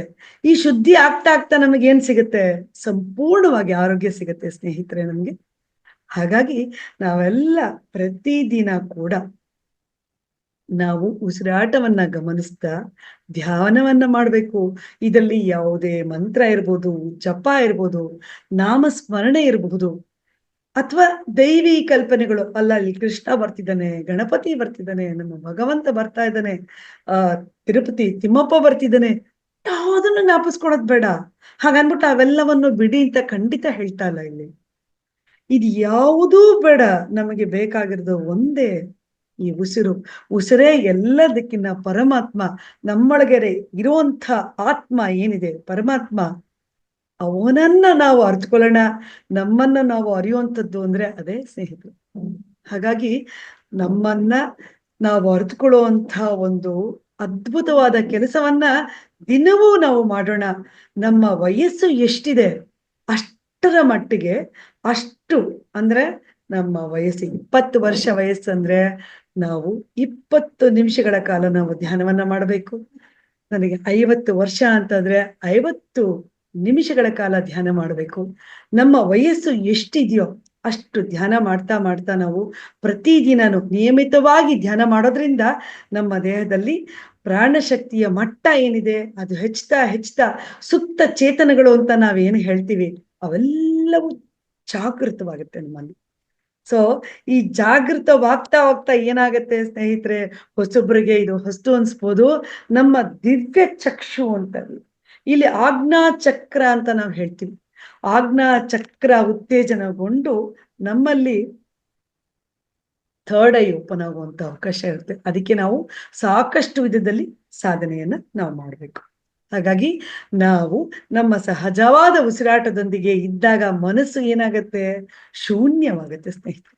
ಆಗ ವಿಶ್ವ ಪ್ರಾಣಶಕ್ತಿ ಒಳಗಡೆ ಹೋಗುತ್ತೆ, ಪ್ರವಹಿಸುತ್ತಂತೆ. ದೊಡ್ಡ ಒಂದು ಸಾಗರದಲ್ಲಿ ಈ ಮೇಲ್ಗಡೆಯಿಂದ ಬೀಳ್ತಾ ಇರುತ್ತೆ ನೋಡಿ, ಝರಿ ಅಂತ ಹೇಳ್ತೀವಿ, ನೀರಿನ ಒಂದು ಝರಿ ಫೋರ್ಸ್ಬಲಿ ಬರ್ತಾ ಇರುತ್ತೆ. ಆ ತರ ಧ್ಯಾನ ಮಾಡೋದ್ರಿಂದ ನಮಗೆ ಶಕ್ತಿ ಬರುತ್ತೆ. ನಮಗೆ ಇರೋಂಥ ವ್ಯಾಧಿಗಳು ಯಾವ್ದು ಬೇಕಾದ್ರೂ ಹೋಗ್ಬೋದು, ಯಾವ್ದು ಬೇಕಾದ್ರೂ ಎಲ್ಲವೂ ನಮ್ಮಿಂದ ದೂರ ಹೊಟ್ಟೋಗ್ಬಿಡುತ್ತೆ ಸ್ನೇಹಿತರೆ. ವಿಶ್ವ ಪ್ರಾಣಶಕ್ತಿ ದೇಹದಲ್ಲಿ ತುಂಬಿದಾಗ ಏನಾಗತ್ತೆ, ಸುಪ್ತಾವಸ್ಥೆಯಲ್ಲಿರುವಂತ ನಮ್ಮ 3ನೇ ಕಣ್ಣು ಏನಿದೆ ಅದು ಉತ್ತೇಜನಗೊಳ್ಳುತ್ತೆ. ಅಹಂ ಬ್ರಹ್ಮಾಸ್ಮಿ ಅಂದ್ರೇನು, ನಾನೇ ಬ್ರಹ್ಮ, ನನಗೇನೆ, ನಾನೇನೆ, ನನ್ನ ಆತ್ಮ ಇಲ್ಲಿದೆಯಲ್ಲ, ಪರಮಾತ್ಮ ಇಲ್ಲೇ ಇದ್ದಾನೆ ಅಂತ ನಮಗೆ ಅರ್ಥ ಆಗತ್ತೆ. ಇಲ್ಲಿ ನಾವು ಒಬ್ರೇ ಎಲ್ಲ, ಇಬ್ರಿದ್ದೀವಿ ಅನ್ನೋದು ನಾವು ಗೊತ್ತಾಗತ್ತೆ ಅಲ್ವಾ. ನಾನು ಬೇರೆ, ದೇಹ ಬೇರೆ, ಆತ್ಮ ಬೇರೆ. ಸೊ ನಮ್ಮಲ್ಲಿ ಇರುವಂತ ಆತ್ಮವನ್ನ ನಾವು ಅರಿಯುವಂತ ಕೆಲ್ಸ ಈ ಧ್ಯಾನದಲ್ಲಿ ಆಗತ್ತೆ ಅಂತ ಹೇಳ್ತೀನಿ ಸ್ನೇಹಿತರೆ. ಇದು ದಿನವೂ ನೀವು ಮಾಡ್ತಾ ಮಾಡ್ತಾ ಮಾಡ್ತಾ ಮಾಡ್ತಾ ನಿಮ್ಮಲ್ಲಿ ಸಾಕಷ್ಟು ವಿಷಯಗಳು ಬರ್ತಾ ಹೋಗ್ಬೋದು. ಧ್ಯಾನ ಮಾಡ್ಬೇಕಾದ್ರೆ ನಮಗೆ ಸಾಕಷ್ಟು ವಿಧದಲ್ಲಿ ತೊಂದರೆ ಮಾಡ್ತಾ ಇರುತ್ತೆ. ಯಾವುದು ನಮ್ಮ ಮನಸ್ಸನ್ನ ಹತೋಟಿಲಿ ಇಟ್ಕೊಳ್ಳುವಂತ ಕೆಲಸ ಈ ಧ್ಯಾನದಲ್ಲಿ ಆಗತ್ತೆ. ಇದರಿಂದ ಏನೇನು ನಮಗೆ ಸಿಗತ್ತೆ ಅಂತ ಹೇಳೋದಾದ್ರೆ, ಸಂಪೂರ್ಣವಾಗಿ ನಮಗೆ ಆರೋಗ್ಯ ಸಿಗತ್ತೆ. ನಮ್ಮ ಏಕಾಗ್ರತೆ, ಯಾವುದೇ ಒಂದು ಕೆಲಸ ಮಾಡ್ಬೇಕಾದ್ರೆ ನಮ್ಮ ಏಕಾಗ್ರತೆಯ ಒಂದು ಶಕ್ತಿ ಏನಿದೆ ಅದ್ಭುತವಾಗಿ ಕಾರ್ಯನಿರ್ವಹಿಸುತ್ತೆ. ಆಮೇಲೆ ನಮ್ಮ ಮಾನಸಿಕ ಒಂದು ಶಾಂತಿ ಏನಿದೆ, ನಾವು ಬೇಡದ್ದೆಲ್ಲ ನಾವು ತಲೆಗೆ ತುಂಬ್ಕೋತಾ ಇರ್ತೇವೆ ಅಲ್ವಾ, ಅದನ್ನ ಯಾವ ರೀತಿ ಒಂದು ಕಡಿವಾಣ ಹಾಕಿ ನಮ್ಮ ಮನಸ್ಸನ್ನ ನಾವು ಇಟ್ಕೊಳ್ಬೇಕು ಅನ್ನೋದ್ರ ಬಗ್ಗೆ ನಮ್ಗೆ ಕ್ಲಾರಿಟಿ ಅಂತ ಹೇಳ್ತೀವಿ. ಖಂಡಿತವಾಗಿಯೂ ಅದು ಸಿಗುತ್ತೆ. ಆಮೇಲೆ ಆತ್ಮ ವಿಕಾಸ ಆಗತ್ತೆ. ಹಾಗೆ ನಮ್ಮ ಬುದ್ಧಿ ಸೂಕ್ಷ್ಮತೆ ಅಂತ ಏನ್ ಹೇಳ್ತೀವಿ ಇದು ಅದ್ಭುತವಾಗಿ ಆಗತ್ತೆ. ಆಮೇಲೆ ಆಧ್ಯಾತ್ಮಿಕ ಶಕ್ತಿ ಇರ್ಬೋದು, ನಮ್ಮ ಜ್ಞಾನ, ಆಧ್ಯಾತ್ಮಿಕತೆಯಲ್ಲಿ ನಾವು ಸಾಕಷ್ಟು ಜ್ಞಾನವನ್ನ ನಾವು ಪಡ್ಕೋತೀವಿ ಸ್ನೇಹಿತರೆ. ಆಮೇಲೆ ನಮ್ಮ ನೆನಪಿನ ಶಕ್ತಿ, ಯಾಕೆಂದ್ರೆ ನಾವೆಲ್ಲರೂ ಮರ್ತು ಹೋಗ್ತಾ ಇರ್ತೀವಿ ಅಲ್ವಾ, ಎಲ್ಲವನ್ನೂ ಮರ್ತು ಹೋಗ್ತಾ ಇರ್ತೀವಿ. ಆ ನೆನಪಿನ ಶಕ್ತಿಯನ್ನ ಜಾಗೃತ ಮಾಡುತ್ತೆ. ಅದ್ಭುತವಾಗಿ ನಾವು ನೆನಪಿನ ಶಕ್ತಿಯನ್ನ ನಾವು ಇಟ್ಕೊಳ್ಳುವಂಥದ್ದು ನಮಗೆ ಶಕ್ತಿಯನ್ನ ಹೆಚ್ಚಿಸುತ್ತೆ. ಆಮೇಲೆ 3ನೇ ಕಣ್ಣು ಅಂತ ನಾವೇನ್ ಹೇಳ್ತೀವಿ, ಆ ಭಗವಂತ ಶಿವನಿಗೆ ಮಾತ್ರ 3ನೇ ಕಣ್ಣಿಲ್ಲ, ನಮಗೂ ಇದೆ. ಆದ್ರೆ ಅದನ್ನ ಸಾಧನೆ ಮಾಡ್ಕೋಬೇಕು ಅಂತಂದ್ರೆ ಅದ್ಭುತವಾದ ಧ್ಯಾನವನ್ನ ಸಕಾಲದಲ್ಲಿ ನಾವು ನಿಯಮಿತವಾಗಿ ದಿನವೂ ನಾವು ಮಾಡ್ತಾನೆ ಇರ್ಬೇಕು ಸ್ನೇಹಿತರೆ. ಅದರಲ್ಲಿ ನಾವು ಸಾಧನೆ ಮಾಡಿದಾಗ ನಿಜವಾಗಿ ನಮಗೂ ಕೂಡ 3ನೇ ಕಣ್ಣಿನ ಲಭ್ಯ ಇದೆ. ನಾವಿಲ್ಲೇ ಕೂತಲ್ಲಿ ಪ್ರಪಂಚವನ್ನೆಲ್ಲ ನಾವು ಸುತ್ತಾಡ್ಕೊಂಡ್ ಬರ್ಬೋದು. ಅದರ ಕಡೆ ನಾವು ಇವತ್ತಿನಿಂದ ನಾವು ಶಪಥ ಮಾಡೋಣ, ನಾವೆಲ್ಲರೂ ಧ್ಯಾನ ಮಾಡ್ತೀವಿ. ಸತತವಾಗಿ ಧ್ಯಾನವನ್ನ 2 ಗಂಟೆ ಅಥವಾ 3 ಗಂಟೆಗಳ ಕಾಲ ಮಾಡ್ತೀವಿ ಅಂತ ಹೇಳ್ತಾ ಧ್ಯಾನವನ್ನ ನಾನು ಮುಗಿಸ್ತಾ ಇದ್ದೀನಿ. ಅದಕ್ಕೆ ಮುಂಚೆ ಧ್ಯಾನದಿಂದ ನಮಗೆ ಏನೇನೆಲ್ಲ ಅನುಭವ ಆಗ್ಬೋದು. ಕೆಲವರು ಏನ್ ಮಾಡ್ತಾರೆ ಅಂದ್ರೆ, ನಾವು ಧ್ಯಾನ ಕೂತ್ಕೊಂಡಿದೀವಿ, ಧ್ಯಾನ ಮಾಡ್ತಾ ಮಾಡ್ತಾ ಅಯ್ಯೋ ನಮ್ಗೆ ಪ್ರಾಣ ಹೋಗ್ತಾ ಇದೆಯಪ್ಪ, ಬೆನ್ನು ನೋವ್ತಾ ಇದೆಯಪ್ಪ, ನಮ್ಗೆ ತುಂಬಾ ಕಣ್ಣು ನೋವ್ತಿದೆ, ಬೆನ್ನೋ ಬರುತ್ತೆ, ಆಮೇಲೆ ಏನೇನೋ ಕಾಣ್ತಾ ಇರುತ್ತೆ, ನಮಗೆ ಇದೇನೋ ತುಂಬಾ ಡಿಸ್ಟರ್ಬ್ಡ್ ಆಗ್ತಿದ್ದೀವಿ, ತುಂಬಾ ಡಿಸ್ಟರ್ಬ್ ಮೈಂಡ್ ಬರ್ತಿದೆ ಅಂತ ದಯವಿಟ್ಟು ಹಂಗ ಅನ್ಕೊಂಡು ಬಿಟ್ಬಿಡ್ಬೇಡಿ. ಇವೆಲ್ಲವೂ ಆಗತ್ತೆ.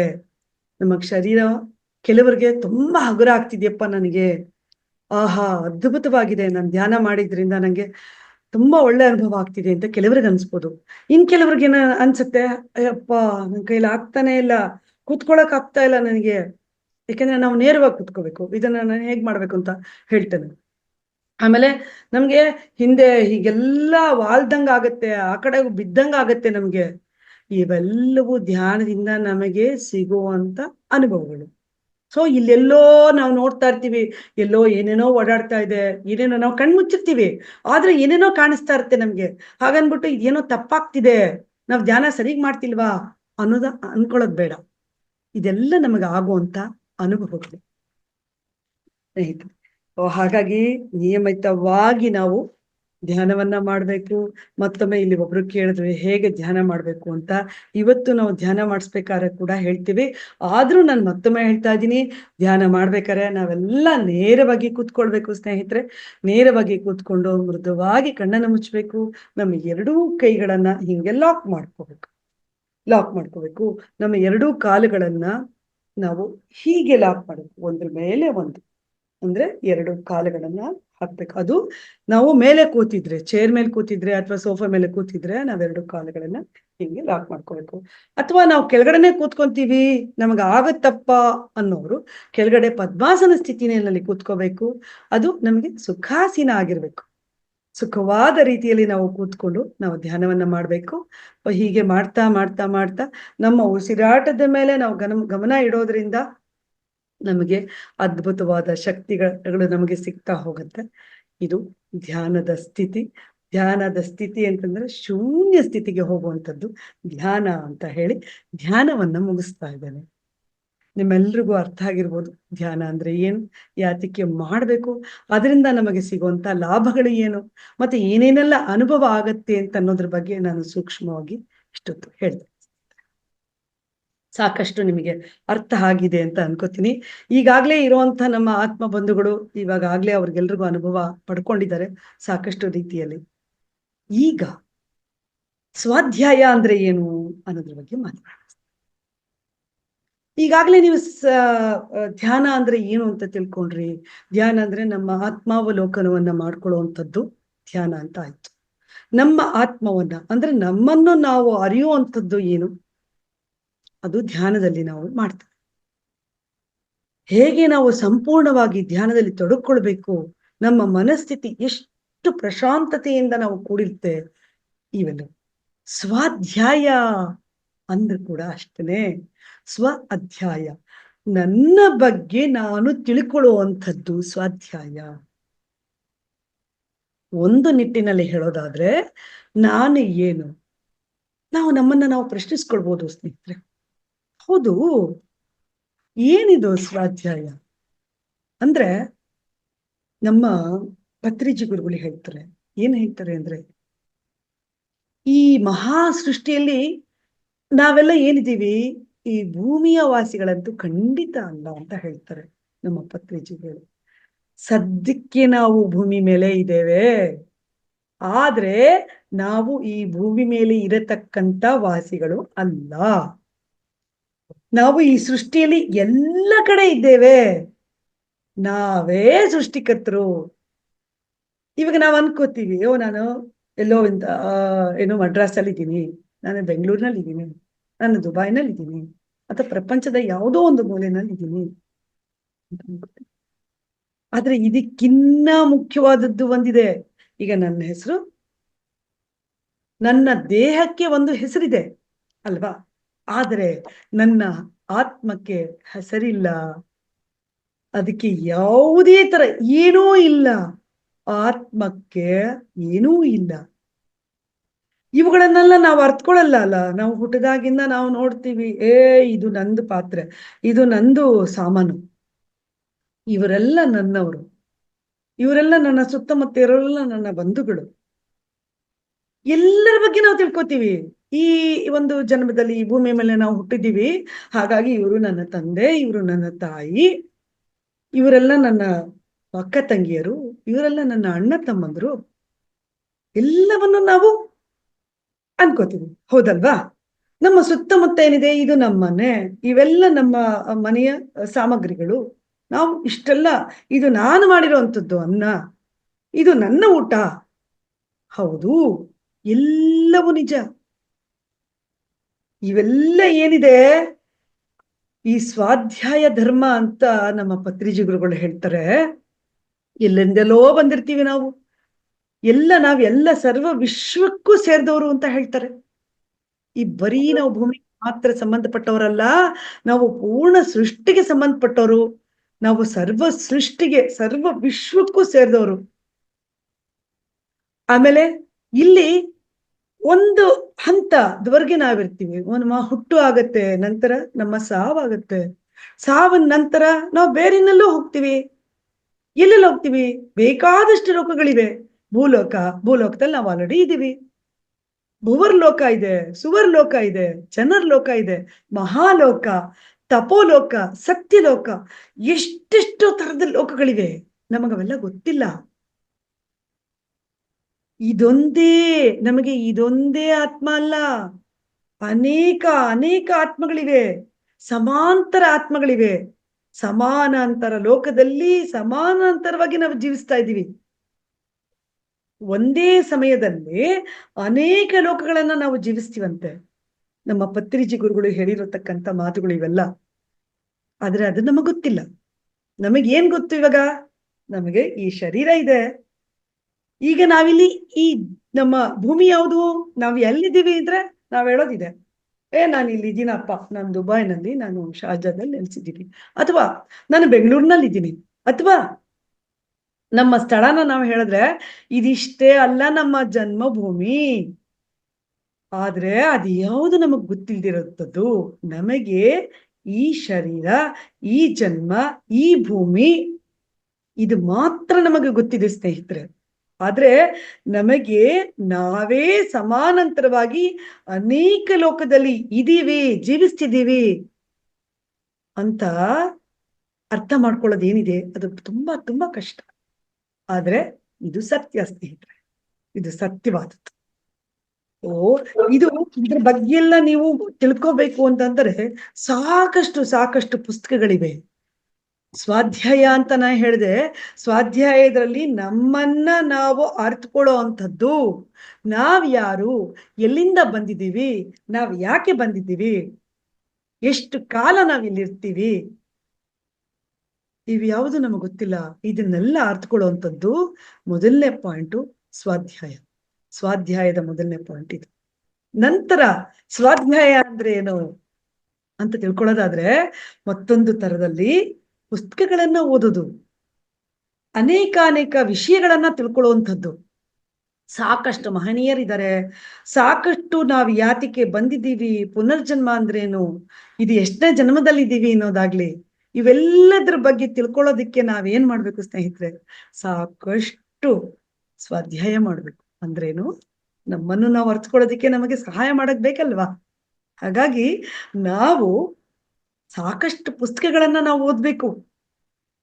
ಸಾಕಷ್ಟು ಮಹನೀಯರ ಪುಸ್ತಕಗಳಿರ್ಬೋದು. ನಾವೆಲ್ಲ ಇಲ್ಲಿ ಬಂದಿದ್ದೀವಿ, ನಾವೆಲ್ಲರೂ ಒಬ್ರಿಗೊಬ್ರು ಇಲ್ಲಿ ಸಂಧಿಸೋದಕ್ಕೆ ಕಾರಣ ಯಾರು ಅಂದ್ರೆ ನಮ್ಮ ಪತ್ರಿಜಿ ಗುರುಗಳು ಅಲ್ವಾ ಸ್ನೇಹಿತರೆ? ಪತ್ರಿಜಿ ಗುರುಗಳು. ಹಾಗಾಗಿ ನಮ್ಮ ಪತ್ರಿಜಿ ಗುರುಗಳು ಹೇಳಿರುವಂಥದ್ದು ಸಾಕಷ್ಟು ನಾವು ಮುಂಬರುವಂತಹ ದಿನಗಳಲ್ಲಿ ನಾವು ತಿಳ್ಕೊಳ್ತಾ ಹೋಗೋಣ ಅಂತ ಹೇಳ್ತಾ, ಈಗ ಸ್ವಾಧ್ಯಾಯದ ಬಗ್ಗೆ ನಾನು ಹೇಳ್ದೆ. ಸ್ವಾಧ್ಯಾಯ ಎಷ್ಟು ನಮಗೆ ಮುಖ್ಯ, ಇಲ್ಲಿ ತುಂಬಾ ಇದೆ. ಇದು ಹೇಳ್ತಾ ಹೋದ್ರೆ ಅಂದ್ರೆ ಸ್ವಾಧ್ಯಾಯ ನಮ್ಗೆ 2 ದಿನದ ಒಂದು ತರಗತಿಗಳು ಬೇಕಾಗಬಹುದು.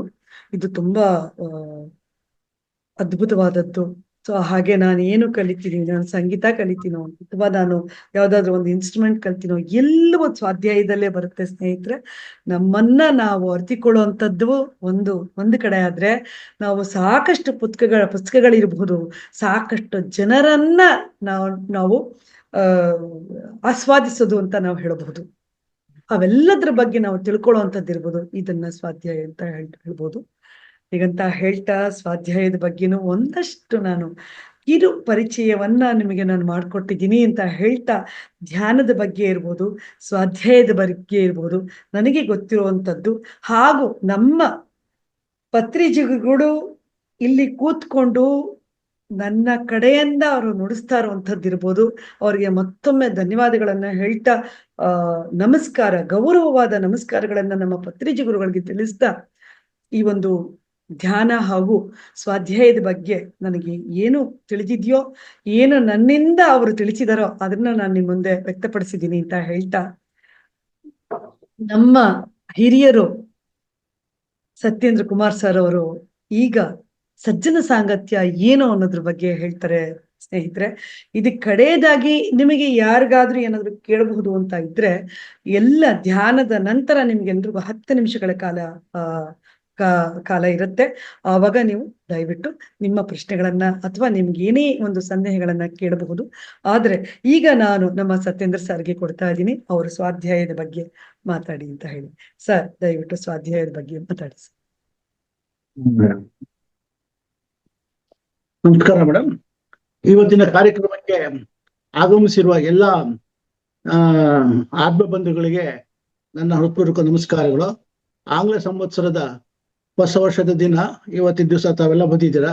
ನಿಮ್ಗೆಲ್ಲ ಆಂಗ್ಲ ಸಂವತ್ಸರದ ಆರಂಭದ ದಿವಸದ ಶುಭಾಶಯಗಳು. ನಿಮ್ಗೆ ಈ 2025 ನಿಮಗೆ ಆಯುರಾರೋಗ್ಯ ಐಶ್ವರ್ಯ ಎಲ್ಲ ತಂದ್ಕೊಡ್ಲಿ.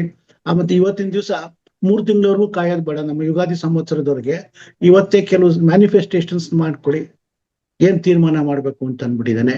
ಆ ಕಂಡೀಷನ್ಸ್ ಪ್ರಕಾರ task for the day, task for the week, task for the month, task for the year. ಹಾಗೆ ಇವತ್ತಿನ ದಿವಸದಿಂದ ನಾನು ಏನೇನ್ ಮಾಡ್ಬೇಕು ಅನ್ನೋದನ್ನ ನೀವು ಬರೆದು ಇಟ್ಕೊಡಿ, ಬರೀರಿ.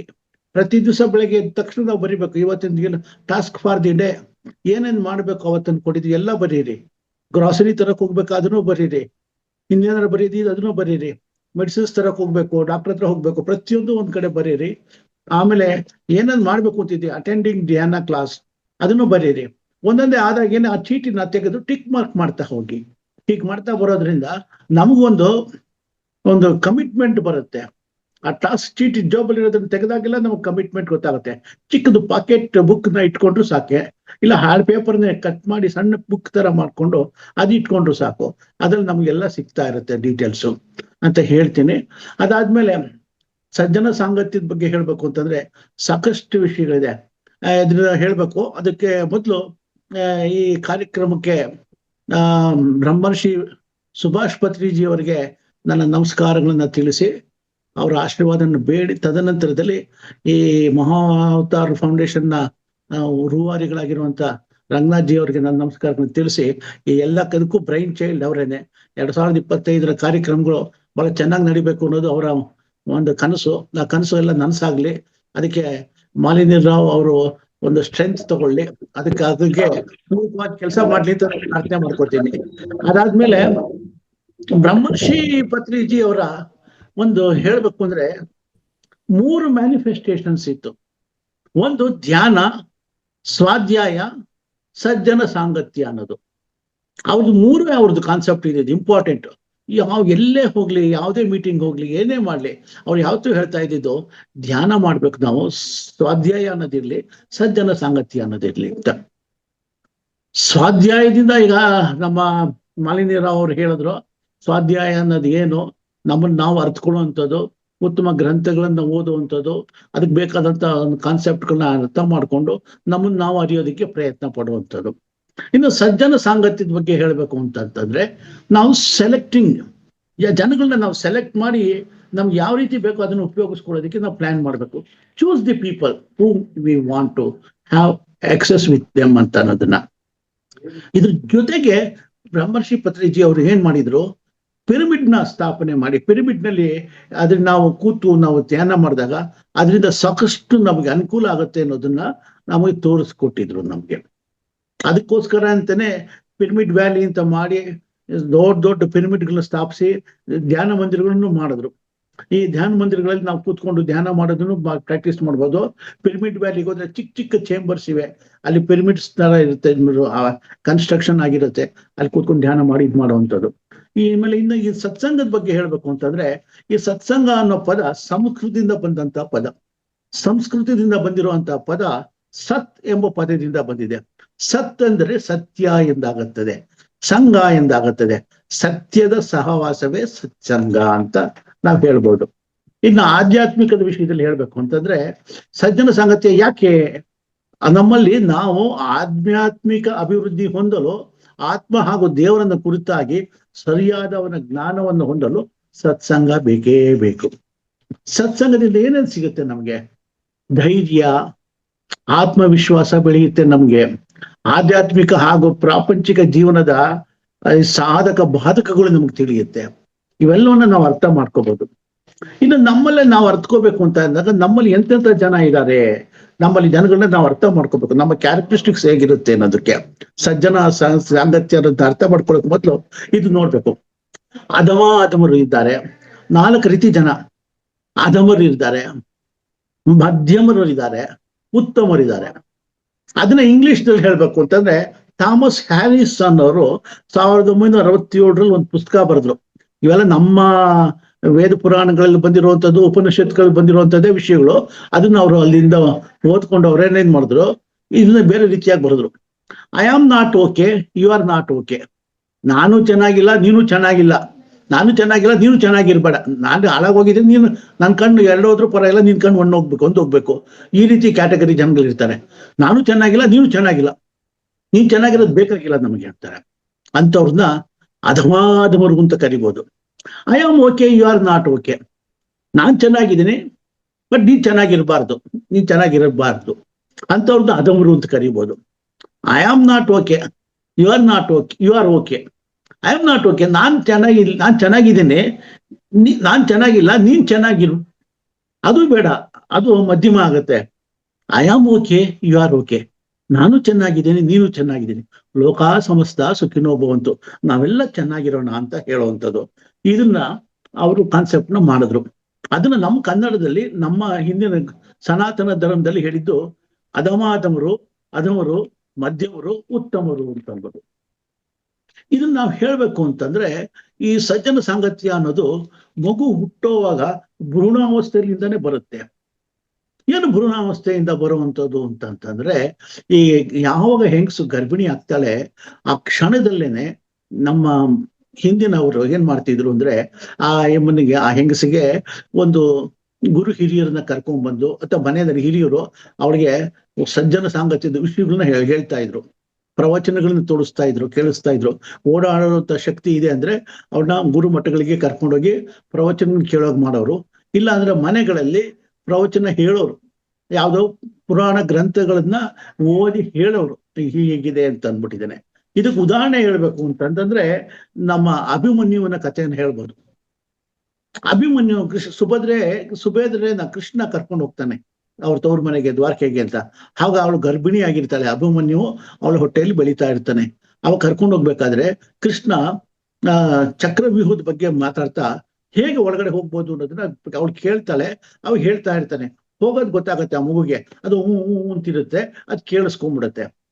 ಆಮೇಲೆ ತಿರುಗಿ ನೋಡ್ತಾನೆ, ಅದು ಅವಳು ಮಲಗ್ಬಿಟ್ಟಿದ್ದಾಳೆ, ಸುಮ್ಮನಾಗ್ಬಿಡ್ತಾನೆ, ಹೇಳೋದಿಲ್ಲ. ಆಗ ಆ ಮಗು ತಿಳ್ಕೊಂಡಿರುತ್ತೆ. ಅಂದ್ರೆ ಚಿಕ್ಕ ವಯಸ್ಸಿನಲ್ಲಿ ಆ ಗರ್ಭದಲ್ಲಿ ಇರುವಾಗ್ಲೇ ಮಗು ನಾವ್ ಏನ್ ಮಾತಾಡ್ಕೋತೀವಿ ಅದನ್ನೆಲ್ಲ ಗ್ರಹಿಸುತ್ತೆ. ಉತ್ತಮ ಸಂತಾನ ಬೇಕು ಅಂದ್ರೆ ಸಜ್ಜನರದೇ ನಾವು ನಮ್ಮ ಮಕ್ಕಳಾಗಿ ಪಡಿಬೇಕು ಅಂತಂದಾಗ ಗರ್ಭ ಸಂಸ್ಕಾರ ಅನ್ನೋದು ಬಹಳ ಮುಖ್ಯವಾದದ್ದು. ಅದೇ ರೀತಿಯಾಗಿ ಅಷ್ಟಾವಕ್ರ ಒಬ್ಬ ಋಷಿ ತನ್ನ ತಾಯಿಯ ಗರ್ಭದಲ್ಲಿ ಇದ್ದಾಗ್ಲೇನೆ ಅವನೇನ್ ಮಾಡ್ತಾನೆ, ತನ್ನ ತಂದೆ ಉಪನ್ಯಾಸಗಳನ್ನ ಮಾಡೋ ಜಾಗದಲ್ಲಿ ತಾಯಿ ಅಲ್ಲೋಗಿ ಕೂತಿರೋಳು, ಅದನ್ನ ಕೇಳಿಸ್ಕೊತಾ ಇರ್ಬೇಕಾದ್ರೆ ತಂದೆ ಮಾಡೋದು ವಿಷಯಗಳು, ಅವನು ಎಷ್ಟೋ ಜ್ಞಾನಿಯಾಗಿದ್ದ. ಅವನು ಹುಟ್ಟಿದಾಲೆ ಅವನು ಸಂಸ್ಕೃತನಾಗಿ ಬಂದಿದ್ದ ಅಂತವನು. ಆ ಮಗುಗೆ ನಗು ಬರೋದು, ಕೆಲವು ತಂದೆ ಮಾಡ್ತಿರೋ ಮಿಸ್ಟೇಕ್ಗಳನ್ನ, ಅದನ್ನ ನಕ್ಬಿಡವನು. ಸೂಕ್ಷ್ಮಗ್ರಾಹಿಯಾಗಿದ್ದಂತಹ ತಂದೆ ಆ ವಿಷಯಗಳನ್ನ ಕೇಳಿಸ್ಕೊಂಡು ಯಾಕೆ ಮಗು ನಗುತ್ತೆ ಅಂತ ಹೀಗೆ ನೋಡ್ತಾ ಇದ್ದ. 8 ಸಾರಿ ಇದೇ ರೀತಿ ಮಿಸ್ಟೇಕ್ಗಳು ಅವನು ತೋರಿಸ್ಕೊಟ್ಟಾಗ ಆ ಮಗುಗೆ ಅಷ್ಟಾವಕ್ರನಾಗಿ ಜನಿಸು ಅಂತ ಹೇಳ್ದ. ಅಷ್ಟಾವಕ್ರನಾಗಿ ಅಂದ್ರೆ ಅಷ್ಟು ಅಂಗಗಳಲ್ಲಿ ಅಷ್ಟಾವಕ್ರನಾಗಿ ಹುಟ್ಟುತ್ತಾನೆ. ಆ ಅಷ್ಟಾವಕ್ರ ಉತ್ತಮವಾದಂತ ಮೇಧಾವಿ ಇವನ್ ಬರ್ತಾನೆ. ಜನಕ್ ಮಹಾರಾಜನ ಆಸ್ಥಾನಕ್ಕೂ ಬರ್ತಾನೆ. ಅಲ್ಲೂ ಸಾಕಷ್ಟು ಕೆಲಸಗಳು ನಡೆದಿದೆ. ಅದ್ರ ಕತೆ ಅದೊಂದು ಇದು ಡೀಟೇಲ್ ಆಗಿ ಹೇಳಕ್ ಆಗಲ್ಲ, ಇವಾಗ ಟೈಮ್ ಇಲ್ಲ ನಮ್ಗೆ. ಅದಾದ್ಮೇಲೆ ಇನ್ನೊಂದೇನು ಅಂತಂದ್ರೆ, ಹಿರಣ್ಯಕಶಿಪುವಿನ ಹೆಂಡತಿ ಕಯಾದು ಅವಳನ್ನ ಇವನೇನ್ ಮಾಡ್ತಾನೆ, ಹಿರಣ್ಯಕಶಿಪು ಒಂದು ಇದಕ್ಕೆ ಹೋಗ್ತಾನೆ, ಬೆಟ್ಟದ ಮೇಲೆ ನಿಂತ್ಕೊಂಡು ತಪಸ್ಸು ಮಾಡೋದಕ್ಕೆ ಹೋಗ್ತಾನೆ, ದೇವತೆಗಳನ್ನ ಹಣಿಸ್ಬೇಕು ಅಂತ. ಆ ಟೈಮಲ್ಲಿ ಇಂದ್ರ ಬಂದಿದ್ದಾನೆ, ಅವಳ ಹೆಂಡತಿನ ಕರ್ಕೊಂಡೋಗಿ ಅವಳನ್ನ ಸಾಯಿಸ್ಬಿಡ್ಬೇಕು ಅಂತ ಅವಾಗ ಅವನ ತಪಸ್ಸನ್ನ ಭಂಗ ಮಾಡ್ಬೇಕು ಅಂತ ಪ್ಲಾನ್ ಮಾಡ್ತಾನೆ.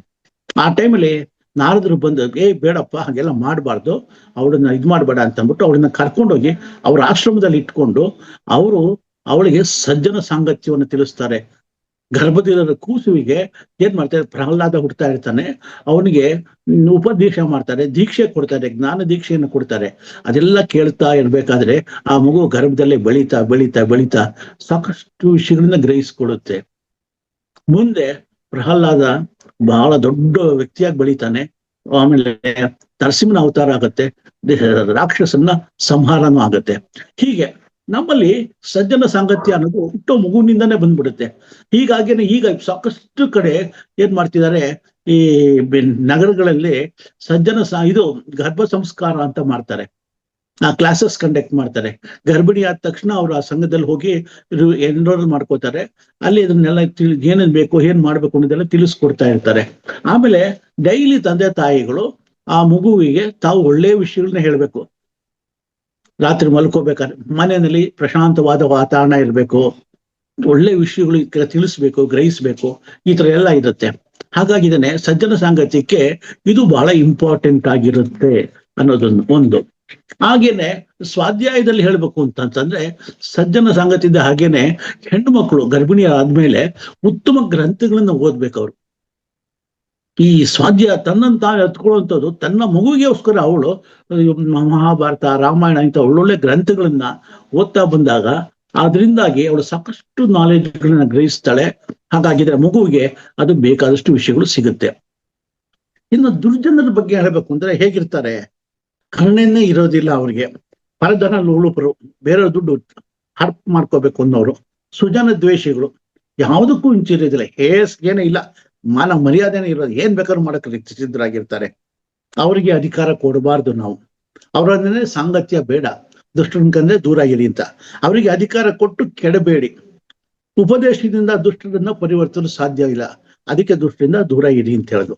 ಹೇಗೆ ಒಂದು ಕಹಿ ಬೇವಿನ ಮರಕ್ಕೆ ಸುತ್ತಲೂ ಬೆಲ್ಲದ ಪಾತಿ ಮಾಡಿ ಅದ್ರಲ್ಲಿ ಜೇನುತುಪ್ಪ ಸುರಿದ್ರೆ ಆ ಮರ ಬೆಳೆಯುತ್ತೆ, ಬೆಳೆದ್ಮೇಲೆ ಅದು ಎಲೆಗಳು ಸಿಹಿಯಾಗಿರುತ್ತಾ?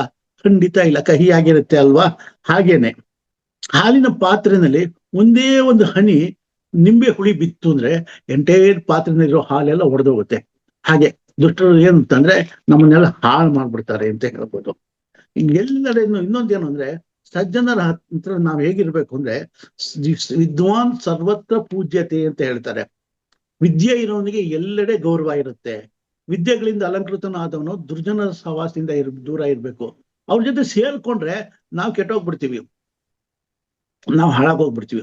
ಹೇಗೆ ಮಣಿಯಿಂದ ಅಲಂಕೃತವಾದಂತ ಒಂದು ಹಾವು ಎಷ್ಟ ಚೆನ್ನಾಗಿದೆಯಪ್ಪ, ಮಣಿ ಎಲ್ಲ ಇದೆ ಅದರಲ್ಲಿ, ನಾಗದ ಮಣಿ, ಸ್ಪರ್ಶ ಮಣಿ ಇದೆ ಅದರಲ್ಲಿ ಅಂತ ಹತ್ರ ಏನಾದ್ರು ಹೋದ್ರೆ ಅದು ತಮ್ಮನ್ ಬಿಟ್ಬಿಡುತ್ತಾ? ಕಚ್ಚತ್ತೆ. ಹಾಗೆ ಅಂತವ್ರನ್ನ ದೂರ ಇರ್ಬೇಕು. ಅವರಿಗೆ ನಾವು ವಿದ್ಯಾದಾನವನ್ನು ಮಾಡಬಾರ್ದು. ಅವ್ರಿಗೆ ವಿದ್ಯಾನ ಹೇಳ್ಕೊಟ್ರೆ ಅಲ್ಲಿ ದುರ್ಜನರು ಅದನ್ನ ಹಾಳು ಮಾಡ್ಕೋತಾರೆ, ನಮ್ಗೆ ತುಂಬಾ ತೊಂದರೆಯನ್ನು ಕೊಡ್ತಾರೆ. ಸಜ್ಜನರ ಹೇಗೆ ಅಂದ್ರೆ ಸಜ್ಜನರು ಹೇಗಿರ್ಬೇಕು ಅಂತಂದ್ರೆ ದುರ್ಭಿಕ್ಷದಲ್ಲಿ ಅನ್ನದಾನ ಮಾಡೋರಾಗಿರ್ಬೇಕು, ಕರುಣೆ ಅನ್ನೋದಿರ್ಬೇಕು. ಅವರು ಸುಭಿಕ್ಷದಲ್ಲಿ ಧನವನ್ನ, ಭಯದಲ್ಲಿ ಪ್ರದಾನವನ್ನು ಮಾಡುವಂತವ್ರಾಗಿರ್ಬೇಕು. ಸ್ವರ್ಗದಲ್ಲಿ ಅವ್ರನ್ನ ದೇವತೆಗಳು ಗೌರವಿಸ್ತಾರೆ. ಅಂದ್ರೆ ದುರ್ಭಿಕ್ಷದಲ್ಲಿ ಅನ್ನದಾನವನ್ನು ಮಾಡುವವನನ್ನು, ಸುಭಿಕ್ಷವಿದ್ದಾಗ ಧನವನ್ನು ದಾನ ಮಾಡುವವನನ್ನು, ಭಯದಲ್ಲಿದ್ದವರಿಗೆ ಒಂದು ಗೌರವವನ್ನು ಕೊಟ್ಟು ಧೈರ್ಯವನ್ನು ತುಂಬುವಂತವನಿಗೆ ಸ್ವರ್ಗದಲ್ಲೂ ಮರ್ಯಾದೆ ಇದೆ ಅಂತ ಹೇಳ್ತಾರೆ. ಹಾಗೋಸ್ಕರ ಅದೊಂದು. ಇನ್ನೊಂದು ಏನ್ ಹೇಳ್ಬೇಕು ಅಂತಂದ್ರೆ ಸಜ್ಜನ ಸಾಂಗತ್ಯದಲ್ಲಿ ಕೆಲವು ವಿಷಯಗಳು ಹೇಳ್ತಾ ಅವ್ರದ್ದು ಹೇಗೆ ನಾವು ಇದು ಮಾಡ್ಬೇಕು ಅನ್ನೋದಕ್ಕೆ ಹೇಳ್ಬೇಕು ಅಂತಂದ್ರೆ, ನಾವು ಸದ್ಗುರುವಿನ ಹತ್ರ ಹೋದಾಗ ನಮ್ಮ ಕತ್ತಲೆಯ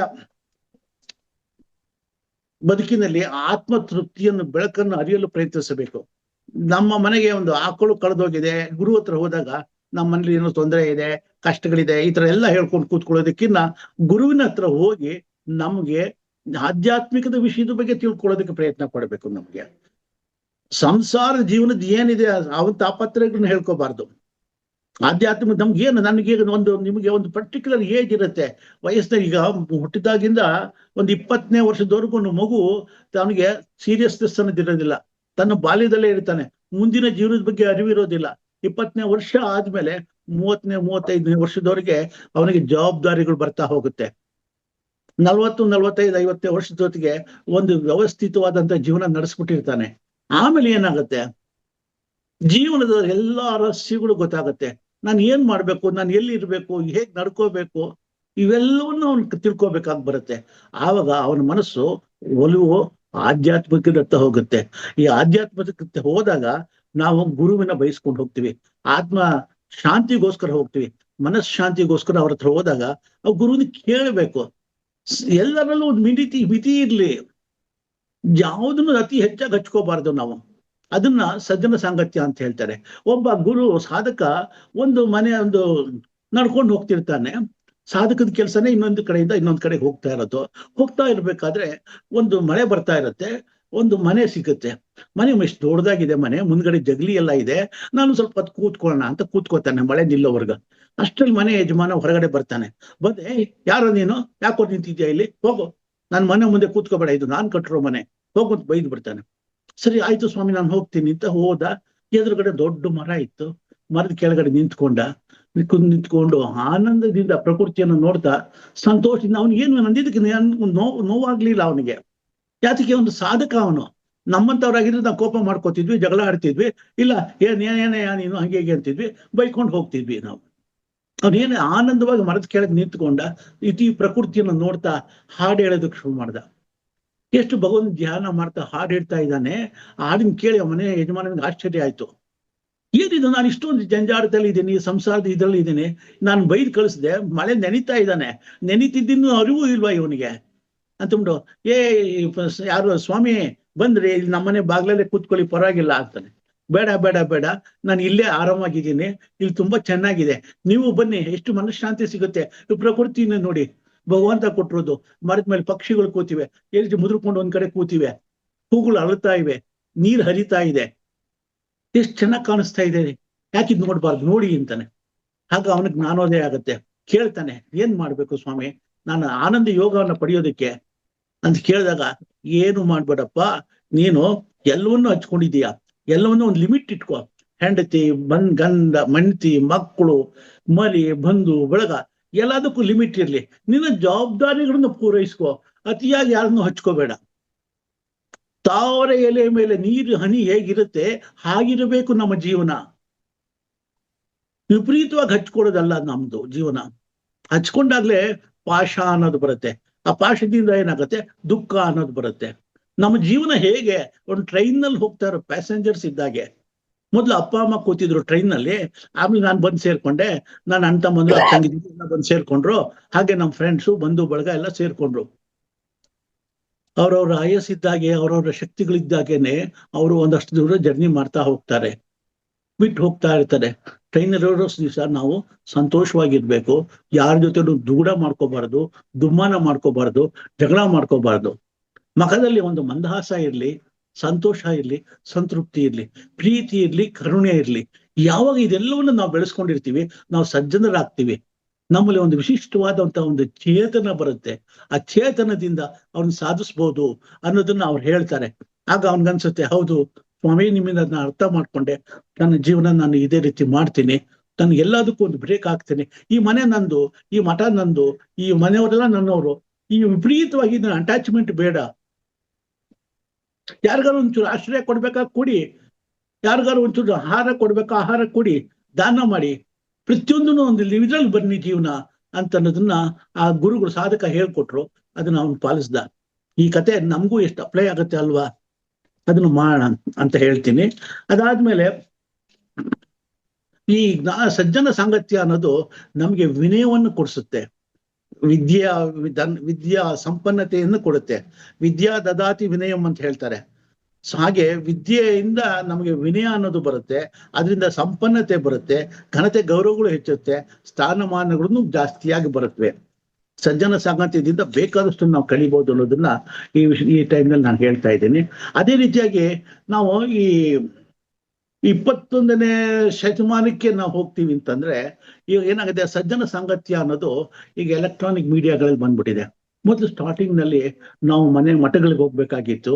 ಸೊ ಗುರುಮಠ, ಒಂದು ಯಾವುದೋ ಒಂದು ಸಂಸ್ಥೆಗಳು, ಅಲ್ಲಿ ಭಾಷಣಗಳು ನಡೀತಾ ಇರತ್ತೆ, ಅಲ್ಲೋಗಿ ಕೇಳ್ತಾ ಇದ್ವಿ. ಇವತ್ತಿನ ದಿವಸ ಹಾಗೆ ಮಾಡ್ಬೇಕಾಗೇ ಇಲ್ಲ, ಆನ್ಲೈನ್ ನಲ್ಲೇ ಸಿಗುತ್ತೆ ನಮ್ಗೆಲ್ಲಾ ಕಡೆನೆ. ಝೂಮ್ ಹಾಕ್ತಾರೆ, ಆನ್ಲೈನ್ ನಲ್ಲಿ ಪ್ರವಚನಗಳು ನಡೆಯುತ್ತೆ, ಅಲ್ಲಿ ಹೋಗಿ ನಾವು ಕೇಳುವಂಥದ್ದು. ಈ ನಿಟ್ಟಿನಲ್ಲಿ ಹೇಳ್ಬೇಕು ಅಂದ್ರೆ ಮಹಾತಾರ್ ಫೌಂಡೇಶನ್ ಅವರು ಮಹಾತಾರ್ ಟಿವಿ ಅನ್ನೋ ಒಂದು ಫೌಂಡೇಶನ್ ಮಾಡ್ಕೊಂಡಿದ್ದಾರೆ. ಇಲ್ಲಿ ಏನ್ ಕಾರ್ಯಕ್ರಮಗಳಿರತ್ತೆ, ಬೆಳಗ್ಗೆ 4 ಗಂಟೆ 5 ಗಂಟೆಯಿಂದ ಶುರುವಾಗುವಂತ ಕಾರ್ಯಕ್ರಮಗಳು 6-7 ಗಂಟೆವರೆಗೂ ಇರುತ್ತೆ. ಅದಾದ ನಂತರದಲ್ಲಿ ಮಧ್ಯಾಹ್ನದ ಹೊತ್ತು ನಡೆಯೋ ಸಾಯಂಕಾಲ 3:30ಯಿಂದ 5 ಗಂಟೆವರೆಗೂ ನಡೆಯೋ ಕಾರ್ಯಕ್ರಮಗಳು, ರಾತ್ರಿ ಹೊತ್ತು ತೆಲುಗು, ಆಮೇಲೆ ಹಿಂದಿ, ಇಂಗ್ಲಿಷ್ ನಲ್ಲಿ ಬರುವಂತ ಈ ಕಾರ್ಯಕ್ರಮಗಳು, ಇವೆಲ್ಲವನ್ನು ಕಾರ್ಯಕ್ರಮಗಳಲ್ಲಿ ಉಪನ್ಯಾಸಗಳಿರುತ್ತೆ, ಧ್ಯಾನ ಇರುತ್ತೆ, ಸಜ್ಜನ ಸಾಂಗತ್ಯ ಇರುತ್ತೆ, ಸ್ವಾಧ್ಯಾಯ ಇರುತ್ತೆ. ಈ ಎಲ್ಲ ಪ್ರವಚನಗಳನ್ನ ರೆಕಾರ್ಡೆಡ್ ಪ್ರೋಗ್ರಾಮ್ಸ್ ನ, ವಿಡಿಯೋ ರೆಕಾರ್ಡೆಡ್ ನ ಅವ್ರು ಅದರಲ್ಲಿ ಹಾಕ್ತಾರೆ. ಒಂದು ಕಾರ್ಯಕ್ರಮಗಳನ್ನ ನಾವು ಕಲಿಯುವಂಥದ್ದು, ನಮ್ಗೆ ಅನುಕೂಲ ಇರುವಂಥದ್ದು, ಇವೆಲ್ಲ ಉಚಿತವಾಗಿ ಸಿಗುವಂಥದ್ದು. ಎಲ್ಲಿ ಈ ಉಚಿತವಾಗಿ ಸಿಗುತ್ತೆ ಅಂದಾಗ ನಾವ್ಯಾಕೆ ಕಲಿಬಾರ್ದು?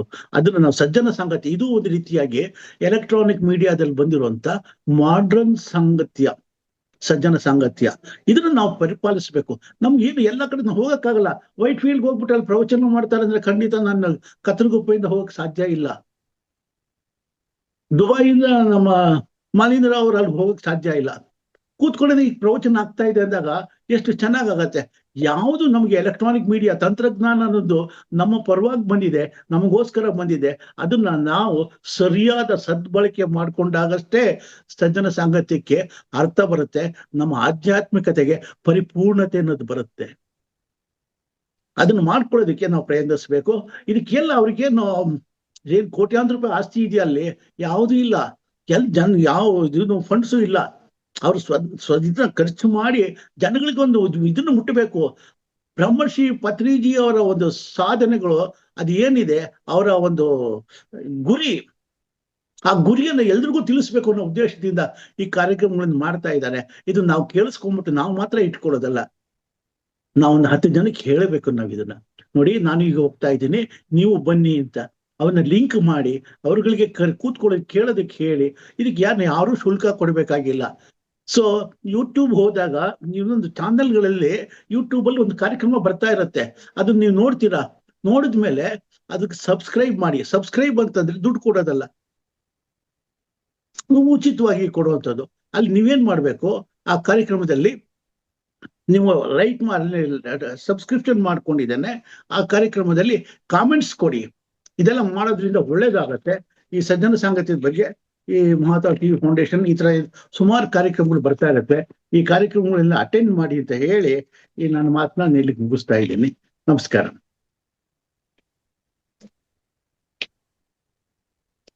ಧನ್ಯವಾದ ಸರ್ ನಿಮಗೆ. ಸಜ್ಜನ ಸಾಂಗತ್ಯ ಅಂದ್ರೆ ಏನು ಅನ್ನೋದ್ರ ಬಗ್ಗೆ ಸವಿಸ್ತಾರವಾಗಿ ಮತ್ತೆ ಎಲ್ಲರಿಗೂ ಅರ್ಥ ಆಗೋ ರೀತಿನಲ್ಲಿ ಹೇಳಿದಿರಿ. ಧನ್ಯವಾದ ನಿಮಗೆ. ಹಾಗೆ ಈಗ ಆತ್ಮ ಬಂಧುಗಳೇ, ಈಗ ಮಹತ್ತರವಾದ ಒಂದು ಹಂತಕ್ಕೆ ನಾವೆಲ್ಲ ಬಂದಿದ್ದೀವಿ. ಏನದು ಅಂದ್ರೆ ಧ್ಯಾನ. ಧ್ಯಾನ ಹೇಗೆ ಮಾಡಬೇಕು, ಯಾವ ರೀತಿ ಮಾಡಬೇಕು, ಆಮೇಲೆ ನಮ್ಮ ಪರಿಪೂರ್ಣರಾಗಿ ಅದರಲ್ಲಿ ತೊಡಗಿಸ್ಕೊಳ್ಳೋದು ಹೇಗೆ ಅನ್ನೋದ್ರ ಬಗ್ಗೆ ನಮ್ಮ ಡಾಕ್ಟರ್ ಯಶೋಧ ಅವರು ನಿಮ್ಗೆಲ್ರಿಗೂ ಹೇಳ್ತಾರೆ. ಹಾಗೆ ಧ್ಯಾನವನ್ನ ಮಾಡೋಣ. ಧ್ಯಾನದ ನಂತರ ಧ್ಯಾನ ಮಾಡಿದ ಮೇಲೆ ನಿಮಗೆ ಸಿಕ್ಕಂತ ಅನುಭವಗಳನ್ನ ಹೊಸದಾಗಿ ಬಂದಿರತಕ್ಕಂತ ನಮ್ಮ ಆತ್ಮ ಬಂಧುಗಳು ನೀವು ಹಂಚ್ಕೊಳ್ಬೇಕಾಗಿ ಹೇಳ್ತೇನೆ. ಹಾಗಾಗಿ ದಯವಿಟ್ಟು ನೀವೆಲ್ಲರೂ ಹೊಸದಾಗಿ ಬಂದಿರತಕ್ಕಂತ ಎಲ್ಲ ಆತ್ಮ ಬಂಧುಗಳು ಸರಿಯಾಗಿ ಅನುಭವಿಸಿ, ಅವರು ಏನು ಹೇಳ್ತಾರೆ ಡಾಕ್ಟರ್ ಯಶೋಧ ಅವರು ಧ್ಯಾನ ಹೇಗ್ ಮಾಡ್ಬೇಕು ಅನ್ನೋದ್ರ ಬಗ್ಗೆ ಅದನ್ನು ಸರಿಯಾದ ರೀತಿಯಲ್ಲಿ ಧ್ಯಾನ ಮಾಡಿ ಅನಂತರ ನಿಮ್ಮ ಅನುಭವವನ್ನು ಹಂಚ್ಕೊಳ್ಳಿ ಅಂತ ಹೇಳ್ತಾ, ಡಾಕ್ಟರ್ ಯಶೋಧ ಅವರ ದಯವಿಟ್ಟು ಧ್ಯಾನವನ್ನ ಮಾಡಿಸಿ ಈಗ. Thank you ma'am. ಎಲ್ಲರಿಗೂ ನಮಸ್ಕಾರ. ಪ್ರಥಮವಾಗಿ ಆತ್ಮಗುರುಗಳಾದ ಡಾಕ್ಟರ್ ಸುಭಾಷ್ ಪತ್ರಿಜಿ ಅವರಿಗೆ ಆತ್ಮ ಪ್ರಣಾಮವನ್ನು ಸಲ್ಲಿಸುತ್ತಾ, ಇಂದಿನ ದಿನದಲ್ಲಿ ಹೊಸದಾಗಿ ಬಂದಿರುವಂತಹ ಎಲ್ಲಾ ಧ್ಯಾನ ಮಿತ್ರರಿಗೂ, ಧ್ಯಾನ ಬಂಧುಗಳಿಗೂ ಧ್ಯಾನವನ್ನ ಹೇಗೆ ಮಾಡಬೇಕು, ನಾವು ಆನಾಪಾನಸತಿಯನ್ನ ಧ್ಯಾನವನ್ನ ಮಾಡ್ತಾ ಇರೋದು. ಆದ್ರಿಂದ ಈಗಾಗ್ಲೇ ಮೇಡಮ್ ಅವರು ಹೇಳಿದ್ರು ವಿಧಾನವನ್ನ ಹೇಗೆ ಅನುಸರಿಸ್ಬೇಕು ಅಂತ ಹೇಳ್ಬಿಟ್ಟು, ಈ ಧ್ಯಾನದಿಂದ ಆಗುವ ಪ್ರಯೋಜನಗಳನ್ನ ತಿಳಿಸಿದ್ರು. ಧ್ಯಾನ ಮಾಡ್ತಾ ಮಾಡ್ತಾ ಆಗುವಂತಹ ನಮ್ಮ ದೇಹದಲ್ಲಿ ಮನಸ್ಸಿನಲ್ಲಿ ಆಗುವಂತಹ ಬದಲಾವಣೆಗಳು ಏನೇನಾಗುತ್ತೆ ಅಂತ ತಿಳಿಸ್ಕೊಟ್ಟಿದ್ದಾರೆ. ಈಗ ನಾವು ಧ್ಯಾನ ಮಾಡ್ಲಿಕ್ಕೆ ಶುರು ಮಾಡ್ಕೊಳ್ಳೋಣ. ಧ್ಯಾನ ಮಾಡುವ ಮೊದಲು ನಾವು ನೀರನ್ನೇನಾದ್ರೂ ನೀವು ಕುಡಿಬೇಕಾಗಿದ್ರೆ ಒಂದು ಅರ್ಧ ಲೋಟ ನೀರ್ ಕುಡಿಬಹುದು. ಸ್ಥಿರ ಸುಖಾಸನದಲ್ಲಿ ಕುಳಿತುಕೊಳ್ಬೇಕು. ನೆಲದ ಮೇಲೆ ಕುಳಿತುಕೊಳ್ಳುವರಾದ್ರೆ ಒಂದು ಮ್ಯಾಟ್ ಹಾಕಿ ಅಥವಾ ಯಾವ್ದಾದ್ರು ಒಂದು ಬಟ್ಟೆಯನ್ನ ಹಾಕಿ ಕುಳಿತುಕೊಳ್ಳಿ. ಕಾಲುಗಳನ್ನ ಮಡಚಿ ಕುತ್ಕೊಳ್ಳೋರು.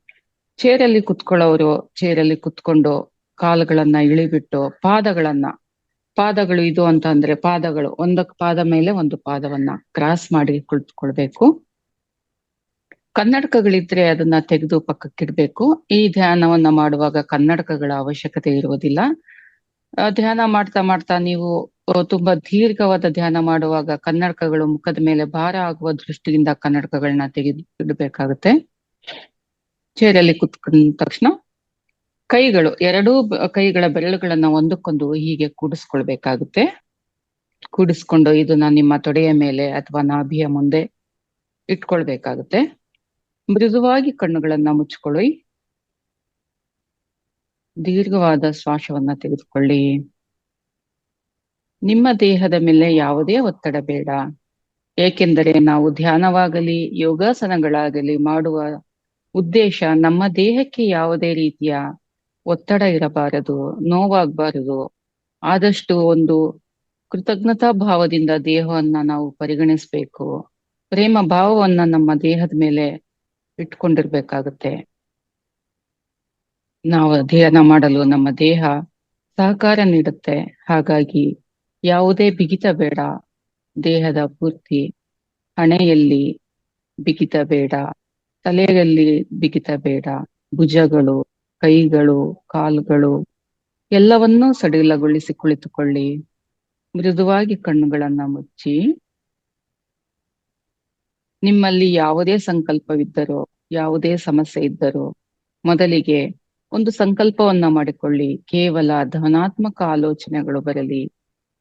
ನಮ್ಮ ಕುಟುಂಬದ ಸದಸ್ಯರೊಡನೆ ನಮ್ಮಲ್ಲಿ ಒಡನಾಟ ಹೆಚ್ಚಾಗಿ ಚೆನ್ನಾಗಿರಲಿ, ಧನಾತ್ಮಕವಾಗಿರಲಿ. ನಮ್ಮ ಸಮಸ್ಯೆಗಳು, ಆರೋಗ್ಯದ ಸಮಸ್ಯೆಗಳು ಏನೇ ಇದ್ದರೂ ನಮ್ಮ ದೇಹ ಅದಕ್ಕೆ ಸಹಕರಿಸಲಿ. ನಾವು ರೋಗಮುಕ್ತರಾಗಿ ನಾವು ಆರೋಗ್ಯವನ್ನ ಪಡೆಯುವಂತ ಸಂಕಲ್ಪವನ್ನು ಇಂದು ಹೊಸ ಕ್ಯಾಲೆಂಡರ್ ವರ್ಷದ ದಿನವಾಗಿದ್ದರಿಂದ ಈ 2025 ಸುದೀರ್ಘ 365 ದಿವಸವು ನಮ್ಮಲ್ಲಿ ಹರ್ಷಚಿತ್ತರಾಗಿ ಸಂತೋಷಯುತವಾಗಿ ಎಲ್ಲ ಆನಂದವನ್ನ ಅನುಭವಿಸ್ತಾ ನಾವು ಕಳೆಯುವಂತಾಗ್ಲಿ ಅಂತ ಸಂಕಲ್ಪವನ್ನ ಮಾಡಿ ನಾವು ಯಾರನ್ನ ಕ್ಷಮಿಸ್ಬೇಕೋ ಎಲ್ಲರನ್ನೂ ಕ್ಷಮಿಸಿ ಬಿಡೋಣ. ಕ್ಷಮೆ ಗುಣ ನಮಗೆ ಬಹಳ ಒಳ್ಳೆಯದು. ಯಾಕೆಂದ್ರೆ ಕ್ಷಮಿಸಿದಾಗ ಮಾತ್ರ ನಮ್ಮಲ್ಲಿರುವ ಎಲ್ಲ ಅಡೆತಡೆಗಳು ತೊಲಗಿ ಹೋಗುತ್ತದೆ. ನಮ್ಮ ಮಾನಸಿಕ ಆರೋಗ್ಯಕ್ಕೋಸ್ಕರ, ನಮ್ಮ ದೇಹದ ಆರೋಗ್ಯಕ್ಕೋಸ್ಕರ ನಮಗೆ ಯಾರೇ ಏನೇ ಮಾಡಿದ್ದರೂ, ಎಷ್ಟೇ ನಮಗೆ ಅಹಿತವನ್ನು ಉಂಟು ಮಾಡಿದ್ದರೂ, ಯಾವುದೇ ರೀತಿ ನಮಗೆ ದೈಹಿಕವಾಗಿ ಮಾನಸಿಕವಾಗಿ ನಿಂದನೆಗೊಳಪಟ್ಟಿದ್ದರೂ, ಯಾರಿಂದಲಾದರೂ ನಮಗೆ ತೊಂದರೆಗೊಳಪಟ್ಟಿದ್ದರೂ ಅವರನ್ನೆಲ್ಲ ಒಂದು ಕಿಂಚಿತ್ ಕ್ಷಣ ಕ್ಷಮಿಸಿ ಬಿಡೋಣ ಧ್ಯಾನ ಮಿತ್ರರೇ. ಯಾಕಾಗಿ ಎಂದರೆ ನಮ್ಮ ಆರೋಗ್ಯ ನಮಗೆ ಮುಖ್ಯ. ನಮ್ಮ ದೇಹ ಆರೋಗ್ಯ, ನಮ್ಮ ಮಾನಸಿಕ ಆರೋಗ್ಯ ನಮಗೆ ಮುಖ್ಯ. ಈ ತರ ಕ್ಷಮೆ ಮಾಡುವುದರಿಂದ ನಮ್ಮಲ್ಲಿ ಜೀವ ಚೈತನ್ಯ ಜಾಸ್ತಿ ಆಗುತ್ತದೆ. ಈ ಜನ್ಮದ್ದೇ ಆಗಿರಲಿ, ಪೂರ್ವ ಜನ್ಮದ್ದೇ ಆಗಿರಲಿ, ಯಾವುದೇ ಕರ್ಮಗಳಿದ್ದರೂ ಅದು ಈ ಕ್ಷಮಾಗುಣದ ಮೂಲಕ ನಾವು ಆ ಕರ್ಮವನ್ನ ದಹಿಸಿಕೊಳ್ಳುವಂತಹ ಒಂದು ಅವಕಾಶ ಇರುತ್ತದೆ. ಯಾವುದೇ ದ್ವೇಷವನ್ನ ನಾವು ನಮ್ಮ ಜೊತೆ ಒಂದು ದೊಡ್ಡ ಲಗ್ಗೇಜ್ ಆಗಿ ಎತ್ಕೊಂಡು ಹೋಗೋದ್ ಬೇಡ, ಮುಂದುವರಿಯೋದ್ ಬೇಡ. ದ್ವೇಷ ಭಾವನೆ ಬೇಡ, ಕೋಪ ಬೇಡ, ಕ್ರೋಧ ಬೇಡ, ಅಸೂಯೆ ಬೇಡ, ಮತ್ಸರ ಬೇಡ. ನಾವು ನಿರಾಳವಾಗಿ ನಮ್ಮ ಮನಸ್ಸನ್ನು ಹಗುರಗೊಳಿಸಿ ತಿಳಿಗೊಳಿಸಿ ನಮ್ಮ ಜ್ಞಾನವನ್ನ ಹೆಚ್ಚಿಸ್ಕೊಳ್ಳೋಣ. ಧ್ಯಾನವನ್ನ ಮಾಡ್ತಾ ನಾವು ಸತತವಾಗಿ ನಾವು ಧ್ಯಾನ ಶುರು ಮಾಡಿದ್ದೀವಿ ಅಂತ ಹೇಳಿದ್ರೆ ಸತತವಾಗಿ ಪ್ರತಿದಿನ ಬಿಟ್ಟು ಬಿಡದಂತೆ 21 ದಿನಗಳ ಕಾಲ ಧ್ಯಾನ ಮಾಡಿದಾಗ ಈ ಧ್ಯಾನದ ಫಲ ನಿಮಗೆ ಸಿಗುತ್ತೆ ಧ್ಯಾನ ಮಿತ್ರರೇ. ಯಾಕೆಂದರೆ ಇದು ತುಂಬಾ ಶಕ್ತಿಯುತವಾದ ಧ್ಯಾನ. ಇಂಥ ಧ್ಯಾನವಲ್ಲ. ನಮ್ಮ ಜೀವನದಲ್ಲಿ, ಆರ್ಥಿಕ ಸಮಸ್ಯೆಯಲ್ಲಿ, ಸ್ಥಿತಿಗತಿಗಳಲ್ಲಿ ಧ್ಯಾನವನ್ನು ಕೂಡ ಸಮಸ್ಯೆ ಅನಾರೋಗ್ಯವನ್ನ ದಹಿಸುವ ಶಕ್ತಿ ಇದೆ ಈ ಧ್ಯಾನ. ಅದನ್ನ ನಾವು ಕಡಿಮೆ ಮಾಡ್ಬೇಕು ಅಂದ್ರೆ ಸತತವಾಗಿ 21 ದಿವಸಗಳ ಕಾಲ ಅಥವಾ 41 ದಿವಸಗಳ ಕಾಲ ನಮ್ಮ ಒಂದು ಶಕ್ತಿಯ ಅನುಸಾರವಾಗಿ, ನಮ್ಮ ಕರ್ಮ ಫಲ ಅನುಸಾರವಾಗಿ, ನಮ್ಮ ದೇಹ ಸ್ಥಿತಿ ಹಾಗೂ ಮನಸ್ಸಿನ ಸ್ಥಿತಿಗೆ ಅನುಸಾರ 21 ದಿನ 41 ದಿನಗಳ ಕಾಲ ಮಾಡಿದಾಗ ಇದರ ಫಲ ನಮಗೆ ಸಿಗುತ್ತಾ ಹೋಗುತ್ತದೆ. ಹಾಗಾಗಿ ಈ ಧ್ಯಾನವನ್ನ ಬಿಟ್ಟು ಬಿಡದೆ ಮಾಡೋಣ. ಪ್ರತಿದಿನ 30 ನಿಮಿಷದಿಂದ 40 ನಿಮಿಷಗಳ ಕಾಲವನ್ನ ಈ ಧ್ಯಾನಕ್ಕಾಗಿ ಬಿಟ್ಟು ಬಿಡೋಣ ಸ್ನೇಹಿತರೆ. ಯಾಕೆಂದ್ರೆ ನಾವು ಧ್ಯಾನ ಮಾಡ್ತಾನೆ ನಮ್ಮ ಆತ್ಮದ ಬಗ್ಗೆ ನಾವು ತಿಳಿದುಕೊಳ್ತಾ ಹೋಗ್ತೇವೆ, ಜ್ಞಾನವನ್ನ ತಿಳಿದುಕೊಳ್ತಾ ಹೋಗುತ್ತೇವೆ. ಈ ಲೌಕಿಕ ಜಗತ್ತಿನಲ್ಲಿ ಏನೇನು ಕಷ್ಟ ಕಾರ್ಪಣ್ಯಗಳಿದೆಯೋ ಅದರಿಂದ ಮುಕ್ತರಾಗಿ ನಾವು ಜೀವನ ನಡೆಸುವಂತ ಒಂದು ಶಕ್ತಿ ಬರುತ್ತದೆ, ಆತ್ಮಸ್ಥೈರ್ಯ ಬರುತ್ತದೆ. ಹಾಗಾಗಿ ಈ ಧ್ಯಾನವನ್ನ ಬಿಡದೆ ಮಾಡೋಣ. ನಮ್ಮಲ್ಲಿರುವ ಜಟಿಲತೆ ಜಂಜಾಟಗಳು ಕೊನೆಗೊಳ್ಳುತ್ತವೆ. ಹಾಗಾಗಿ ಈ ಧ್ಯಾನವನ್ನ ಮುಂದುವರಿಸಿಕೊಂಡು ಹೋಗೋಣ.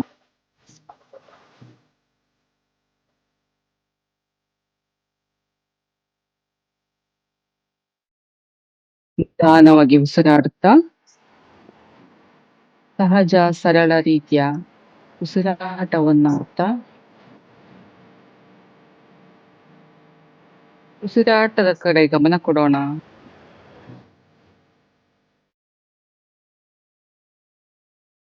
ಕಣ್ಣುಗಳನ್ನು ಮುಚ್ಚಿ ದೀರ್ಘ ಶ್ವಾಸವನ್ನು ತೆಗೆದುಕೊಂಡು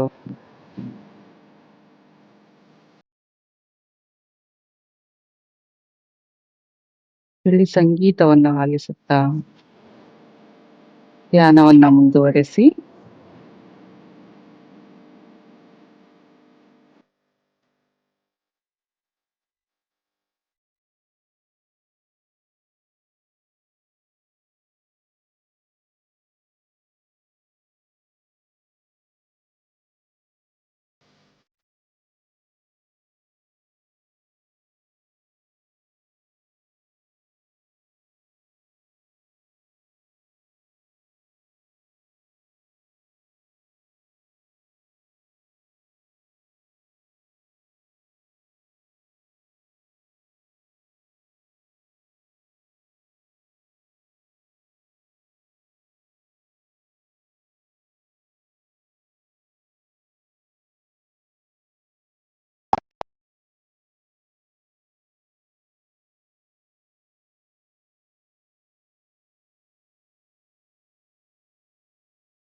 ಇನ್ನು ಕೊನೆಯ ಮುಂದುವರೆದ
ಕೊನೆಯ 1 ನಿಮಿಷದ ಧ್ಯಾನ.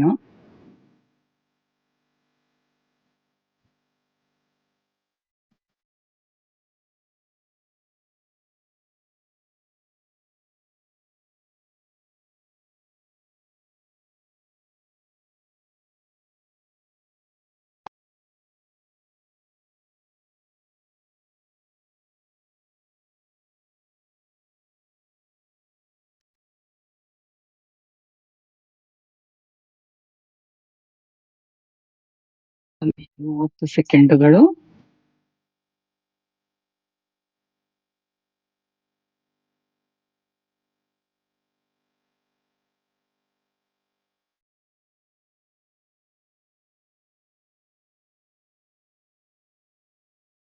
ನಿಧಾನವಾಗಿ ದೇಹ ಸ್ಥಿತಿಗೆ ಮರಳಿ. 5, 4, 3, 2, 1, 0. ನಿಧಾನವಾಗಿ ಕೂಡಿಸಿಟ್ಟುಕೊಂಡ ಕಾಲುಗಳನ್ನ ಪಾದಗಳನ್ನ ಬಿಡಿಸ್ಕೊಳ್ಳಿ. ಚೇರಲ್ಲಿ ಕೂತ್ಕೊಳ್ಳೋರು ಕೈಗಳನ್ನು ನಿಧಾನವಾಗಿ ಬೆರಳುಗಳನ್ನ ಬಿಡಿಸ್ಕೊಂಡು ಕಣ್ಣುಗಳಿಗೆ ಆ ಶಾಖವನ್ನ ತೆಗೆದುಕೊಳ್ಳಿ. ಕಿವಿಗಳಿಗೆ ಆ ಶಕ್ತಿಯನ್ನ ತುಂಬಿಕೊಳ್ಳಿ. ಹಾಗೆಯೇ ನಿಧಾನವಾಗಿ ಒಂದು ಮುಗುಳ್ನಗೆಯೊಂದಿಗೆ ತ್ರಿಶಕ್ತಿಯಿಂದ ಕೂಡಿರುವಂತಹ ಅಂಗೈಗಳನ್ನ ನೋಡ್ಕೊಂಡು ಕಣ್ಣುಗಳನ್ನ ತೆರೆಯಿರಿ. ಆಳವಾದ ಧ್ಯಾನ ಮಾಡಿದಕ್ಕಾಗಿ ಹಾಗೂ ದೇಹ ಅದಕ್ಕೆ ಸಹಕಾರ ನೀಡಿದ್ದಕ್ಕಾಗಿ ದೇಹಕ್ಕೆ ಒಂದು ಕೃತಜ್ಞತಾ ಭಾವವನ್ನು ಹೊಂದಿ ತಾವೆಲ್ಲರೂ ದೀರ್ಘವಾದ ಧ್ಯಾನವನ್ನ ಮಾಡಿದ್ದಕ್ಕಾಗಿ ಎಲ್ಲರಿಗೂ ಒಂದು ಪ್ರೀತಿಪೂರ್ವಕ ಚಪ್ಪಾಳೆ. ಹಾಗೂ ಥ್ಯಾಂಕ್ ಯು. ಧನ್ಯವಾದ ಡಾಕ್ಟರ್ ಯಶೋಧ ಅವರೇ. ಅದ್ಭುತವಾದ ಒಂದು ಧ್ಯಾನವನ್ನ ನಾವೆಲ್ಲರೂ ಮಾಡಿದ್ವಿ. ಹೊಸದಾಗಿ ಬಂದಿರತಕ್ಕಂತ ನಮ್ಮ ಆತ್ಮ ಬಂಧುಗಳಿಗೆಲ್ಲ ಸಾಕಷ್ಟು ರೀತಿಯಲ್ಲಿ ಧ್ಯಾನ ಹೇಗೆ ಮಾಡಬೇಕು ಅನ್ನೋ ಒಂದು ಸರಿಯಾದ ನೀತಿ ಗೊತ್ತಾಯ್ತು ಅಂತ ನಾನು ಅನ್ಕೋತೀನಿ. ಎಲ್ಲರೂ ತುಂಬಾ ಚೆನ್ನಾಗಿ ಧ್ಯಾನದಲ್ಲಿ ಮಗ್ನರಾಗಿದ್ರಿ. ನಿಮ್ಮೆಲ್ಲರಿಗೂ ಪ್ರೀತಿಯ ಒಂದು ಚಪ್ಪಾಳೆ. ಮತ್ತೊಮ್ಮೆ ನಮಗೆ ನಾವೇ ಚಪ್ಪಾಳೆ ತಗೋಬಹುದು. ಓಕೆ. ಸೊ ಸೊ ಈಗ ನಮ್ಮ ಯಶೋಧ ಅವ್ರಿಗೂ ಒಂದು ಧನ್ಯವಾದಗಳನ್ನ ಹೇಳ್ತಾ ಆತ್ಮ ಬಂಧುಗಳೇ, ನೀವೆಲ್ಲರೂ ಈಗ ಹೊಸದಾಗಿ ಬಂದಿರತಕ್ಕಂತ ನಮ್ಮ ಆತ್ಮ ಬಂಧುಗಳು ಏನನ್ನ ಅನುಭವಿಸಿದ್ರಿ, ಯಾವ ರೀತಿಯ ಅನುಭವ ನಿಮಗೆ ಆಯ್ತು ಅಂತ ನೀವು ಹೇಳ್ಕೊಳ್ಬೋದಾ?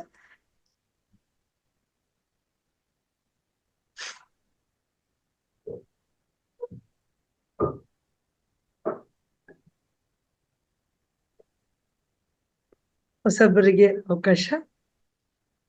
ನೀವು ಇವತ್ತು ಧ್ಯಾನ ಮಾಡಿದ್ರಿಂದ ನಿಮಗೆ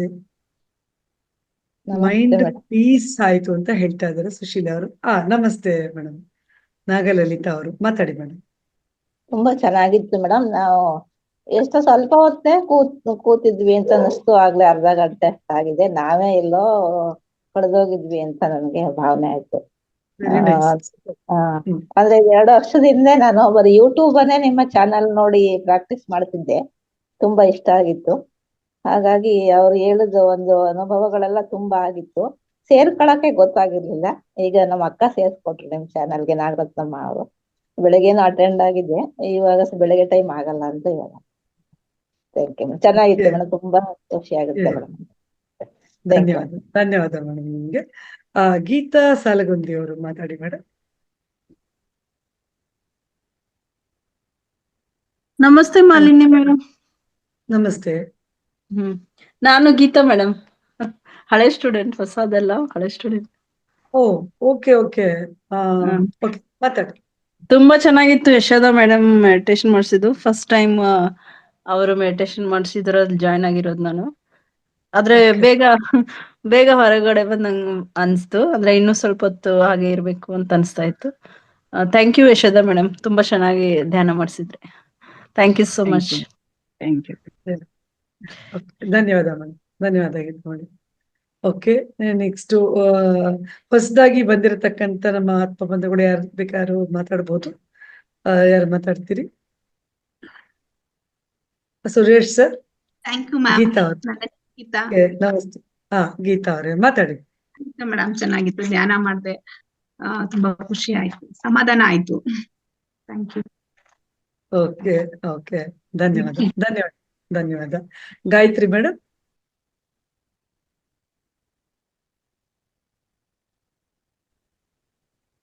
ಮಾತಾಡಿ ಮೇಡಮ್. ನಮಸ್ಕಾರ. ನಮಸ್ತೆ ಮೇಡಮ್. ಮೇಡಮ್, ಧ್ಯಾನ ನಾನು 2 ವರ್ಷದಿಂದ ಮಾಡ್ತಾ ಇದ್ದೀನಿ ಧ್ಯಾನ. ಆದ್ರೆ ಬೆಳಗ್ಗೆ ಬೇಗ ಎದ್ದೊಳಕ್ ಆಗಲ್ಲ ನನ್ಗೆ. ಅದು ಬೆಳಗ್ಗೆದ ಸೆಷನ್ ಈಗ್ಲೂ ಇರುತ್ತಾ, ಇಲ್ಲ ಬೆಳಗ್ಗೆದ ಬೇರೆನೋ? ಇಲ್ಲ, ಅಂದ್ರೆ ಇಲ್ಲಿ ನಮ್ಮ ಧ್ಯಾನದ ಕಾರ್ಯಕ್ರಮಗಳು ಯಾವ ರೀತಿ ಆಗ್ತಿವೆ ಅಂತಂದ್ರೆ, ಕನ್ನಡದಲ್ಲಿ ಬೆಳಗ್ಗೆ 365 ಡೇಸ್ ಬರುತ್ತೆ, ಬೆಳಿಗ್ಗೆ ಇರುತ್ತೆ. ಮಧ್ಯಾಹ್ನ ಬರುವಂತದ್ದು, ಮಧ್ಯಾಹ್ನ ನಮ್ಮ ಕಾರ್ಯಕ್ರಮ ಏನಿದೆ 21 ದಿನಗಳ ಸಮಗ್ರ ಸ್ವಾಸ್ಥ್ಯ ಕಾರ್ಯಕ್ರಮ. ಅದಲ್ಲದೆ ತೆಲುಗುನಲ್ಲಿ, ಇಂಗ್ಲಿಷ್ ಅಲ್ಲಿ ಮತ್ತು ಹಿಂದಿಯಲ್ಲಿ ಕೂಡ ಸಂಚೆ ಇರುತ್ತೆ. 9 ರಿಂದ ನಿಮಗೆ 10:30ವರೆಗೂ ಇರುತ್ತೆ. ಸೊ ಅದಕ್ಕೆ ಕೂಡ ನೀವು ಜಾಯ್ನ್ ಆಗ್ಬಹುದು. ಅಂದ್ರೆ ಇಲ್ಲಿ ಎಲ್ಲವೂ ಇಷ್ಟೇ, ಯಾವುದೇ ಕ್ಲಾಸ್ಗೆ ಹೋಗ್ಲಿ ನೀವು ಧ್ಯಾನಕ್ಕೆ ಸಂಬಂಧಪಟ್ಟ ಒಂದು ಜ್ಞಾನ ಹಂಚಿಕೆ ಇರುತ್ತೆ. ಅದನ್ನ ನೀವು ತಿಳ್ಕೊಳ್ಬಹುದು, ಹಾಗೆ ನೀವು ಕೂಡ ಬೇರೆ ಕಡೆ ಹರಡಿಸ್ಬೋದು. ಹೇಳಿ ಮೇಡಮ್. ಇದು ನೈಟ್ ಇಂದು ಕನ್ನಡದಲ್ಲಿರಲ್ವಲ್ಲ? ಅಲ್ಲ, ನೈಟ್ ಕನ್ನಡ ಇಲ್ಲ ಮೇಡಮ್. ನೈಟ್ ಇಂದ 365 ಡೇಸ್ ಅಂತ ಮಾರ್ನಿಂಗ್ ಇರುತ್ತೆ, 5 ಗಂಟೆಯಿಂದ 7 ಗಂಟೆವರೆಗೂ ಇರುತ್ತೆ. ಮಧ್ಯಾಹ್ನದ ಕಾರ್ಯಕ್ರಮ 21 ದಿನ ಮಾತ್ರ ಇರುತ್ತೆ. ಇದು ಅದು ಬೆಳಗ್ಗೆ ಇರೋದು 365 ದಿನವೂ ಇರುತ್ತೆ. ಈಗ ಮಧ್ಯಾಹ್ನದ ಕಾರ್ಯಕ್ರಮ 21 ದಿನಗಳ ಕಾರ್ಯಕ್ರಮ. ಇದು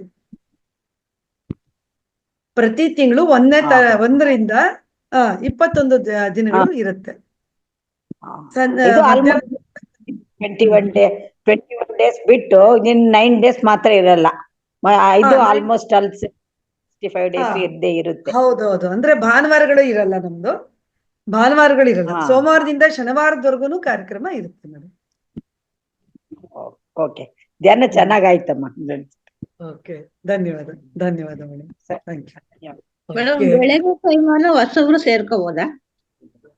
ಯಾರ್ ಬೇಕಾದ್ರೂ ಸೇರ್ಕೋಬಹುದು. ಎಲ್ಲ ಕಡೆನೂ ಎಲ್ಲದರ ಒಂದು ಲಿಂಕ್ ಏನಿದೆ ಅದು ಹಾಕ್ತಾ ಇರ್ತೀವಿ, ಡೈಲಿ ಹಾಕ್ತಾ ಇರ್ತೀವಿ. ಖಂಡಿತವಾಗಿಯೂ ಬರ್ಬೋದು. ಇದಲ್ದೆ ನೀವು ಇಂಗ್ಲಿಷಿಗೆ ಹೋಗ್ಬೇಕು ಅನ್ನೋದಾದ್ರೂ ಕೂಡ ಹೋಗ್ಬೋದು, ತೆಲುಗು ಕೂಡ ಹೋಗ್ಬೋದು, ಹಾಗೆ ನೀವು ಹಿಂದಿಗೆ ಕೂಡ ಹೋಗ್ಬೋದು. ಎಲ್ಲಾ ಕಡೆನೂ ಒಂದೇ ಧ್ಯಾನವನ್ನ ಹೇಳುವಂಥದ್ದು. ಕಳ್ಕೊಬಾರ್ದಮ್ಮ, ದೇವ್ರು ಕೊಟ್ಟದ್ದಲ್ಲ ಎಲ್ಲ ನಿನ್ನ ಒಟ್ಟಾಗಿ ಬಂದಿರೋದಲ್ಲ. ದಯವಿಟ್ಟು ಯಾರು ಮಾತಾಡ್ತಿದ್ದೀರಿ? ಆಪರೇಷನ್ ಮಾಡಿ ಕಣ್ ತರ್ಸ್ಕೊಳ್ಳಲ್ಲ, ಬೇರೆದವ್ರು ಕಣ್ ಹಾಕೋಲ್ಲ ಮಾಡ್ತಾರಮ್ಮ. ನಮ್ಗೆ ದೇವರೆಲ್ಲ ಓಕೆ, ಮತ್ತೆ ಯಾರು ಮಾತಾಡ್ತೀರಿ? ಇನ್ನೊಬ್ರು ಮಾತಾಡ್ಬೋದು ಅಂತ ಅನ್ಕೋತೀನಿ. ಸ್ನೇಹಿತರೆ, ಇವತ್ತಿನ ಒಂದು ಧ್ಯಾನ ಆಗಿರ್ಬಹುದು, ಸ್ವಾಧ್ಯಾಯ ಇರಬಹುದು, ಸಜ್ಜನ ಸಾಂಗತ್ಯ, నేను మదికి పోయిద్దే జల్దన్నారంట ಅವರು జల్ద ನೀವು ಮಾತಾಡಬಹುದು. ಧ್ಯಾನದ ಬಗ್ಗೆ ನಿಮಗೆ ಏನಾದ್ರು ಗೊತ್ತಾಗ್ಲಿಲ್ಲ ಅಂದ್ರೆ ಕೇಳಬಹುದು, ಸ್ವಾಧ್ಯಾಯದ ಬಗ್ಗೆ ಗೊತ್ತಿಲ್ಲ ಅಂದ್ರೆ ಕೇಳಬಹುದು. ದಯವಿಟ್ಟು ಎಲ್ಲರನ್ನು ಮ್ಯೂಟ್ ಮಾಡ್ಕೊಳ್ಳಿ. ಮಾತಾಡುವಾಗ ಮಾತ್ರ ನಿಮ್ಮ ಮೈಕ್ಗಳು ಆನ್ ಆಗಿರ್ಬೇಕು. ಧ್ಯಾನ, ಸ್ವಾಧ್ಯಾಯ ಹಾಗೂ ಸಜ್ಜನ ಸಾಂಗತ್ಯದ ಬಗ್ಗೆ ನೀವು ಇವತ್ತು ತಿಳ್ಕೊಂಡ್ರಿ. ನಾಳೆ ನೀವು ಪಿರಮಿಡ್ ಅಂದ್ರೆ ಏನು, ಇದು ಪಿರಮಿಡ್ ಅಂತ, ಇದು ಪಿರಮಿಡ್ಗಳು, ಪಿರಮಿಡ್ ಕ್ಯಾಪ್ಗಳಿದು. ಸೊ ಈ ಪಿರಮಿಡ್ ಕ್ಯಾಪ್ ಬಗ್ಗೆ ಆಗಿರ್ಬಹುದು, ಪಿರಮಿಡ್ ಅಂದ್ರೆ ಏನು ಅಂತ ಇರ್ಬೋದು, ಇದರ ಒಂದು ಅನುಕೂಲಗಳು, ಲಾಭಗಳು, ಮತ್ತೆ ಇದರಿಂದ ನಮ್ಗೆ ಏನೇನೆಲ್ಲ ಸಿಗುತ್ತೆ ಅನ್ನೋದ್ರ ಬಗ್ಗೆ ನಾಳೆ ನೀವು ತಿಳ್ಕೊಳ್ತೀರಾ ಪಿರಮಿಡ್ ಬಗ್ಗೆ. ಓಕೆ, ರೇವತಿ ಅವರು ಮಾತಾಡ್ಬೇಕಂತಿದ್ದಾರೆ, ಮಾತಾಡಿ ಮೇಡಮ್. ನಮಸ್ತೆ ಮೇಡಮ್, ಎಲ್ರಿಗೂ ನಮಸ್ತೆ. ಲಾಸ್ಟ್ ಟೈಮ್ ಪ್ರೀವಿಯಸ್ ಬ್ಯಾಚ್ ನಲ್ಲಿ ಇದ್ದೆ, ಆದ್ರೆ ಫಸ್ಟ್ 3 days ನಾನು ಮಿಸ್ ಮಾಡ್ಕೊಂಡೆ.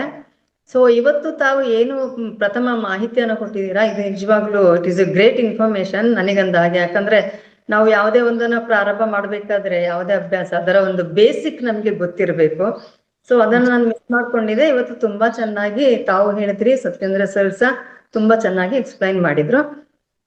ಮತ್ತೆ ಧ್ಯಾನದ ಬಗ್ಗೆ ಒಂದು ಪ್ರಶ್ನೆ ಏನಂದ್ರೆ, ನಮ್ಗೆ ಎಷ್ಟು ವಯಸ್ಸಾಗಿದೆ ಅಷ್ಟು ನಿಮಿಷಗಳ ಧ್ಯಾನವನ್ನ ಮಾಡ್ಬೇಕು ಅಂತ ಹೇಳಿದಾಗ ಅದು ಒಂದು ಸ್ಟ್ರೆಚ್ಗ ಅಥವಾ ಒಂದು ದಿನಕ್ಕ ಹೇಗೆ ಅಂತ ನನಗೊಂದು ಕ್ಲಾರಿಫಿಕೇಶನ್ ಬೇಕಿತ್ತು.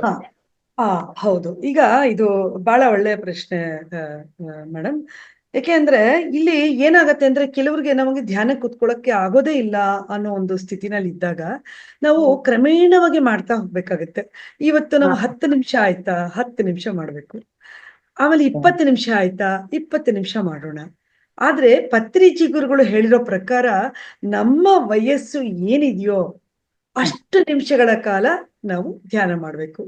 ಸಪೋಸ್ ಇವಾಗ ನನಗೆ ಒಂದು 70 ವರ್ಷ ಇದೆ ಅಂತ ಅನ್ಕೊಳ್ಳಿ. 70 ವರ್ಷ ಅಂದ್ರೆ 70 ನಿಮಿಷಗಳ ಕಾಲ ನಾನು ಮಾಡ್ಬೇಕಾ ಅಂತ ಕೇಳೋದಾದ್ರೆ ಒನ್ಸ್ ಫಾರ್ ಆಲ್ ನೀವು ಮಾಡ್ಲಿಕ್ಕೆ ಸಾಧ್ಯವಾಗದೇ ಇರ್ಬೋದು. ಅವಾಗ ನೀವು ಕ್ರಮೇಣವಾಗಿ ಮಾಡ್ಕೊಳ್ತಾ ಹೋಗ್ಬೋದು. ಈಗ ಒಂದು ದಿನಕ್ಕೆ ನೀವು ನಮ್ಮ ವಯಸ್ಸಿನ ಪ್ರಕಾರ ನಾವು ಮಾಡ್ಬೇಕು. ಫಾರ್ ಎಕ್ಸಾಂಪಲ್ 60 ವರ್ಷ ಅಂದಾಗ ಬೆಳಿಗ್ಗೆ 20 ನಿಮಿಷ ಮಾಡಿ, ಮಧ್ಯಾಹ್ನ 20 ನಿಮಿಷ ಮಾಡಿ, ಸಂಜೆ ಅಥವಾ ರಾತ್ರಿ 20 ನಿಮಿಷ ಮಾಡಿ. ಹಂಗ್ ಮಾಡ್ತಾ ಮಾಡ್ತಾ ಮಾಡ್ತಾ ಆವತ್ತು ದಿನ ನೀವು ಅದನ್ನ ಕಂಪ್ಲೀಟ್ ಮಾಡ್ಬೋದು. ಹಾಗೆ ಮಾಡ್ತಾ ಮಾಡ್ತಾ ಮಾಡ್ತಾ ನೀವು 2 ಗಂಟೆ ಕಾಲ ಮಾಡ್ಬೋದು, 3 ಗಂಟೆ ಕಾಲ ಮಾಡ್ಬೋದು. ನಾವು ಹುಣ್ಣಿಮೆ ಧ್ಯಾನದಲ್ಲಿ ನಾವು ಮಾಡ್ತೀವಿ 3 ಗಂಟೆಗಳ ಕಾಲ ಸತತವಾಗಿ ಒಂದೇ ಕಡೆ ಕೂತ್ಕೊಂಡು ಧ್ಯಾನ ಮಾಡುವಂತ ಒಂದು ಅಭ್ಯಾಸ ನಡೆಯುತ್ತೆ. ಸೊ ಇದು ಖಂಡಿತವಾಗಿಯೂ ಆಗತ್ತೆ. ಆದ್ರೆ ನಿಮಗೆ ಆಗ್ತಿಲ್ಲ, ಅಷ್ಟೊತ್ತು ನಮಗೆ ಕೂತ್ಕೊಳ್ಳೋದಕ್ಕೆ ಸಾಧ್ಯವಾಗ್ತಿಲ್ಲ ಅಂದಾಗ ಒಂದು ವಾರ ಕಂಟಿನ್ಯೂಸ್ಲಿ ನಾವು ಒಂದು 20 ನಿಮಿಷ ಮಾಡ್ಕೊಳ್ಬಹುದು. ಮಧ್ಯಾಹ್ನ ಮಾಡಿ, ಸಂಜೆ ಮಾಡಿ, ಮತ್ತೆ ರಾತ್ರಿ ಮಲ್ಕೊಳ್ಳೋದಕ್ಕೆ ಮುಂಚೆ ಕೂಡ ಮಾಡಿ. ಸೊ ಹಾಗೆ ಮಾಡ್ತಾ ಮಾಡ್ತಾ ಮಾಡ್ತಾ ನೀವು ಸಾಧನೆ ಮಾಡಬಹುದು. ಅದಲ್ಲದೆ ಇದು ಒಂದು ಮಾಹಿತಿ. ಇದಲ್ದೆ ನಮ್ಮ ಯೋಗಿಗಳು, ಮಹಾ ಸಾಧ್ವಿ ಏನಂತಾರೆ, ಮಹನೀಯರು ಏನಿದ್ದಾರೆ ಅವರೆಲ್ಲ, ನಮ್ಮ ಋಷಿ ಮುನಿಗಳು ಇರ್ಬೋದು, ಅವರೆಲ್ಲರೂ ಏನಿದ್ದಾರೆ ನಿಮ್ಗೆ ಸುಮಾರು ವರ್ಷಗಳು ಹೇಳೋದೇ ಇಲ್ಲ ಸ್ನೇಹಿತರೆ. ಅವರೆಲ್ಲ ಒಂದು ಕಡೆ ಕೂತ ಮೇಲೆ ನಾವು ಬರೀ 20 ನಿಮಿಷ ಅಥವಾ 30 ನಿಮಿಷ ಅಥವಾ 50 ನಿಮಿಷ ಅಂತ ನಾವು ತಾಳೆ ಹಾಕ್ತಾ ಇದ್ದೀವಿ. ಅವರೆಲ್ಲರೂ ಒಂದು ಸರಿ ಕೂತ್ಕೊಂಡ್ರೆ 10 ವರ್ಷ ಎದ್ದೇಳೋದಿಲ್ಲ, 20 ವರ್ಷ ಎದ್ದೇಳೋದಿಲ್ಲ. ನೀವು ಬಾಲಯೋಗಿ ಅಂತ ಕೇಳಿರ್ಬಹುದು. ಬಾಲಯೋಗಿ ಸಣ್ಣ ವಯಸ್ಸಲ್ಲಿ ಕೂತಂತ ಹುಡುಗ ಸುಮಾರು ಒಂದು 30-34 ವರ್ಷ ಆದ್ರೂ ಅವ್ರು ಎದ್ದೇಳಲೇ ಇಲ್ಲ. ಸೊ ಇಂಥ ಸಾಕಷ್ಟು ಜನರ ಒಂದು ಮಾಹಿತಿ ನಿಮಗೆ ಈ ಒಂದು ಕಾರ್ಯಕ್ರಮದಲ್ಲಿ ಸಿಗ್ತಾ ಹೋಗುತ್ತೆ. ಅದರ ಸಾಧನೆ ಮಾಡ್ಬೇಕಾಗಿದೆ ಸ್ನೇಹಿತರೆ. ನಾವು ನಮ್ಮನ್ನ ಅರ್ತ್ಕೊಳ್ತಾ ಇವೆಲ್ಲ ಸಾಧನೆ ಎಲ್ಲರಿಂದನೂ ಸಾಧ್ಯ ಅಂತ ನಾನು ಹೇಳ್ತೀನಿ. ಈಗಾಗಲೇ ಡಾಕ್ಟರ್ ಯಶೋಧ ಅವರು ಹೇಳಿದ್ರು, ಇವತ್ತು ನಾವೇನು ಹೊಸ ವರ್ಷ ಅಂತ ನಾವು ಸಂಕಲ್ಪ ಮಾಡ್ಕೊಳ್ತೀವಿ ಅದು ಎಲ್ಲ ಸಕಾರಾತ್ಮಕತೆಯಿಂದ ಕೂಡಿರ್ಲಿ, ಎಲ್ಲವೂ ಪಾಸಿಟಿವ್ ಆಗಿ ಕೂಡಿರ್ಲಿ ಅಂತ ಹೇಳೋದು ಅದಕ್ಕೋಸ್ಕರನೇ. ಯಾಕೆಂದ್ರೆ ಪಾಸಿಟಿವ್ ಆಗಿ ನಾವು ಯೋಚನೆ ಮಾಡಿದಾಗ, ಪಾಸಿಟಿವ್ ಆಗಿ ನಾವು ತಗೊಂಡಾಗ ಎಲ್ಲವನ್ನ ನಾವು ಪಾಸಿಟಿವ್ ಆಗಿ ಮಾಡ್ಕೊಳ್ಬಹುದು. ಆ ಶಕ್ತಿ ಅದರಲ್ಲಿ ಇದೆ. ಆ ಶಕ್ತಿ ಬೇರೆಲ್ಲೂ ಅಲ್ಲ, ನಮ್ಮಲ್ಲೇ ಇದೆ ಅಂತ ಅನ್ನೋದು ಸತ್ಯ ಅಂತ.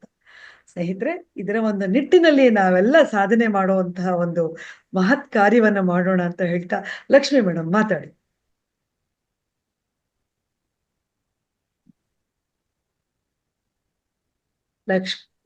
ಮ್ಯೂಟ್ ಆಗಿದೆ, ಅನ್ಮ್ಯೂಟ್ ಮಾಡ್ಬೋದು.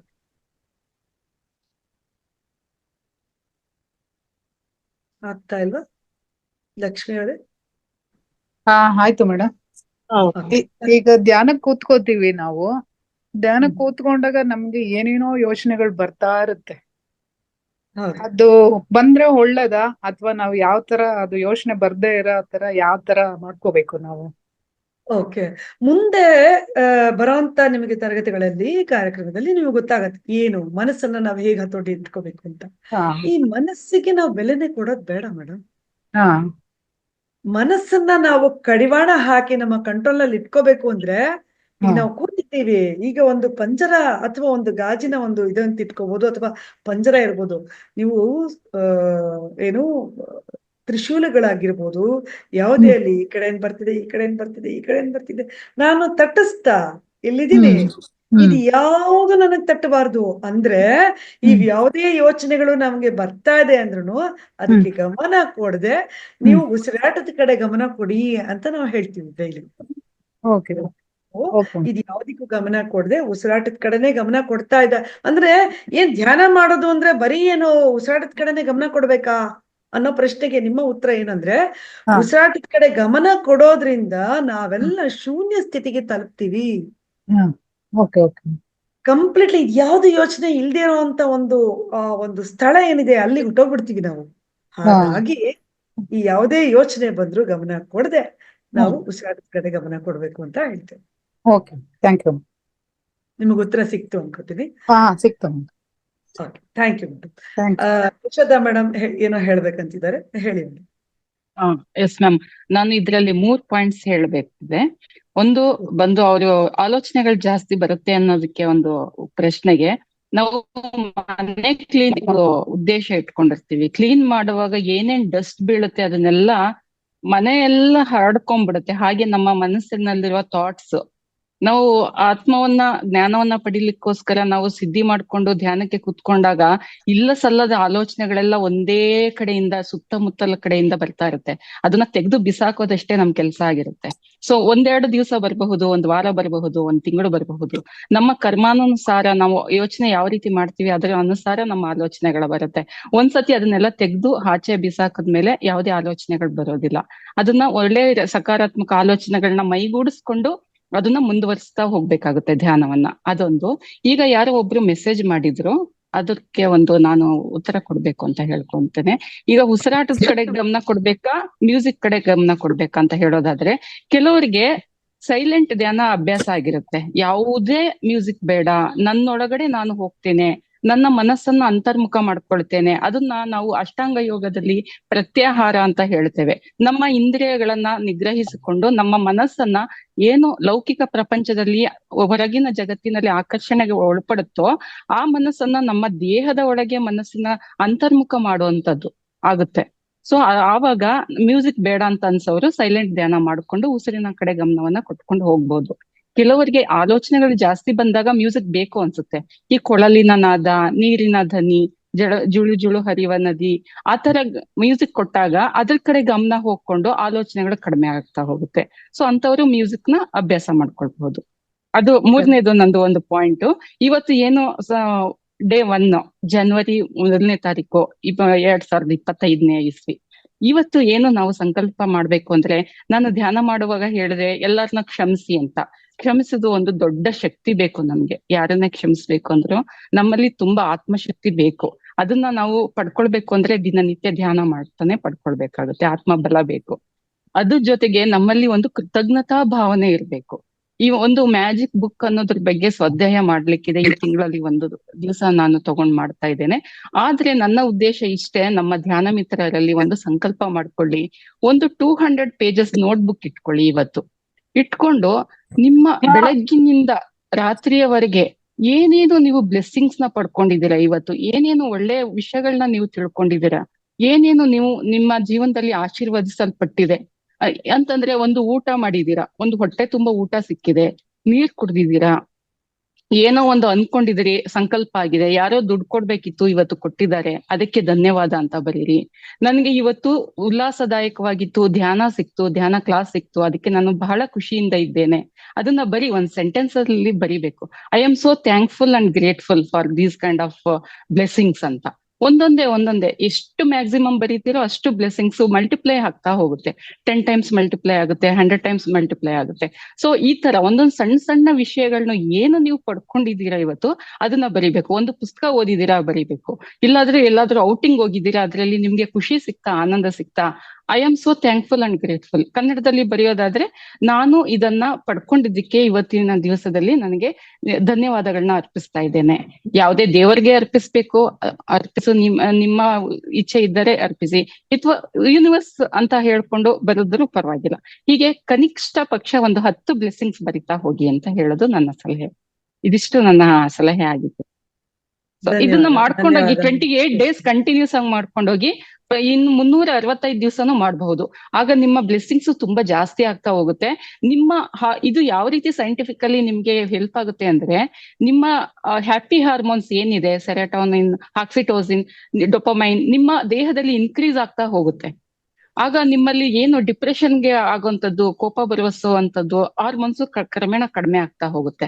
ಆದ್ರಿಂದ ನಮ್ಮಲ್ಲಿ ಕೃತಜ್ಞತಾ ಭಾವನೆ ಇರಬೇಕು ಅನ್ನೋದು ಒಂದು ಉದ್ದೇಶ ಇಟ್ಕೊಂಡು ಈ ಸಲಹೆಯನ್ನ ನೀಡ್ತಾ ಇದ್ದೇನೆ. ಥ್ಯಾಂಕ್ ಯು, ಅವಕಾಶ ಮಾಡಿಕೊಟ್ಟಿದ್ದಕ್ಕಾಗಿ. Thank you. ಧನ್ಯವಾದ ಯಶೋದಾ ಅವರೇ, ಧನ್ಯವಾದ ಡಾಕ್ಟರ್ಗೆ. ಓಕೆ, ಒಬ್ರು ಕೇಳ್ತಾ ಇದಾರೆ, ನಿದ್ದೆ ಹೋದಂಗ ಆಗ್ತಾ ಇದೆ ಧ್ಯಾನದಲ್ಲಿ ಇದ್ದಾಗ ಅಂತ. ಖಂಡಿತ ಆಗತ್ತೆ, ಆದ್ರೆ ನೀವು ನಿದ್ದೆ ಖಂಡಿತ ಹೋಗಿರಲ್ಲ. ಎದ್ದೇಳಿ ಧ್ಯಾನ ಏನೋ ನಿಮ್ಮ ಎಚ್ಚರಗೊಳ್ಳಿ ಅಂತ ಹೇಳಿದಾಗ ಆಟೋಮೆಟಿಕ್ ಆಗಿ ನೀವು ಹೇಗ್ ಬರ್ತೀರಿ ಅಂದ್ರೆ ಧ್ಯಾನ ಸ್ಥಿತಿಲಿ ಇರ್ತೀರಿ ಅಂತ ಅರ್ಥ ಅದು. ಸೊ ಇದು ಕ್ರಮೇಣ ಒಂದು ವಾರ ಗಮನಿಸಿ. ನೀವು ಧ್ಯಾನ ಮಾಡ್ತಾ ಇದ್ದಾಗ 1 ವಾರದ ಮಟ್ಟಿಗೆ ನೀವು ಗಮನಿಸ್ತಾ ಹೋದಾಗೆ ಒಂದೊಂದು ದಿನ ಒಂದೊಂದು ಅನುಭವವನ್ನ ನೀವು ಪಡ್ಕೊಳ್ತಾ ಬರ್ತೀರಿ. ನಂತರ ಕಡೆಗೆ ಶನಿವಾರದ ದಿನ ನೀವು ಹೇಳಿ ಏನೇನೆಲ್ಲ ನಿಮಗೆ ಅನುಭವ ಆಗ್ತಿತ್ತು, ಯಾವ ತರ ಅನುಭವಗಳನ್ನ ಪಡ್ಕೊಂಡ್ರಿ ಅಂತ. ಸೊ ನಿಮಗೆ ಅದಕ್ಕೆ ಪ್ರತಿಯೊಂದಕ್ಕೂ ಉತ್ತರ ನಿಮ್ಮಲ್ಲೇ ಸಿಗ್ತಾ ಹೋಗುತ್ತೆ. ಹಾಗಾಗಿ ದಿನವೂ ಧ್ಯಾನ ಮಾಡೋಣ. ಇವತ್ತು ತುಂಬಾ ವೇಳೆ ಆಯ್ತು, ನಾಳೆಯಿಂದ ಇಷ್ಟೊಂದು ಸಮಯಾವಕಾಶ ಇರೋದಿಲ್ಲ. 1.5 ಗಂಟೆ ಟೈಮಲ್ಲಿ ನಾವು ಮುಗಿಸ್ಬೇಕಾಗಿದೆ. ಇವತ್ತು ಆಲ್ರೆಡಿ ಇನ್ನ 15 ನಿಮಿಷ ಜಾಸ್ತಿ ಆಗಿದೆ. ಆದ್ರೂ ತುಂಬಾ ಜನ ಬಂದಿದ್ದೀರಿ ಆತ್ಮ ಬಂಧುಗಳೇ. ನಿಮ್ಮೆಲ್ಲರಿಗೂ ಮತ್ತೊಮ್ಮೆ ಒಳ್ಳೇದಾಗ್ಲಿ ಅಂತ ಹೇಳ್ತಾ, ಈ ಒಂದು ಹೊಸ ವರ್ಷ 2025ನೇ ವರ್ಷ ನಿಮ್ಮೆಲ್ಲರ ಒಂದು ಜೀವನದಲ್ಲಿ ಉಲ್ಲಾಸದಾಯಕವಾಗಿರ್ಲಿ, ಹಾಗೂ ನಿಮ್ಮೆಲ್ಲರಿಗೂ ನೆಮ್ಮದಿ ಆಗ್ಲಿ, ಆರೋಗ್ಯ ಆಗ್ಲಿ, ಯೂನಿವರ್ಸು ಸತತವಾಗಿ ಕೊಡ್ತಾ ಇರ್ಲಿ ಅಂತ ಹೇಳ್ತಾ, ದಿನವೂ ಧ್ಯಾನ ಮಾಡಿ, ಧ್ಯಾನ ಮಾಡ್ತಾ ನಿಮ್ಮನ್ನ ಅಂದ್ರೆ ನಮ್ಮನ್ನ ನಾವು ಕಂಡ್ಕೊಳ್ಳೋ ಅಂತಹ ಪ್ರಯತ್ನವನ್ನ ಮಾಡೋಣ ಅಂತ ಹೇಳ್ತಾ, ಸತ್ಯೇಂದ್ರ ಸರ್ ದಯವಿಟ್ಟು ಮಾತಾಡಿ ಸರ್. ಇವತ್ತಿನ ದಿನ ಹೇಗಿತ್ತು ಮತ್ತು ಯಾವ ರೀತಿ? ಇವತ್ತಿನ ಕಾರ್ಯಕ್ರಮ ತುಂಬಾ ಚೆನ್ನಾಗಾಯ್ತು.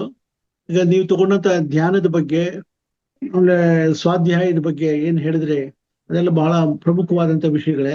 ಯಾಕಂದ್ರೆ ಆಮೇಲೆ ನಾನು ಹೇಳಿದ್ದು ಸಜ್ಜನ ಸಾಂಗತ್ಯ, ಆಮೇಲೆ ನೀವು ಧ್ಯಾನ ಮಾಡಿಸಿದ್ದು, ಇವೆಲ್ಲ journey of 1000 miles begins with A step ಅಂತ.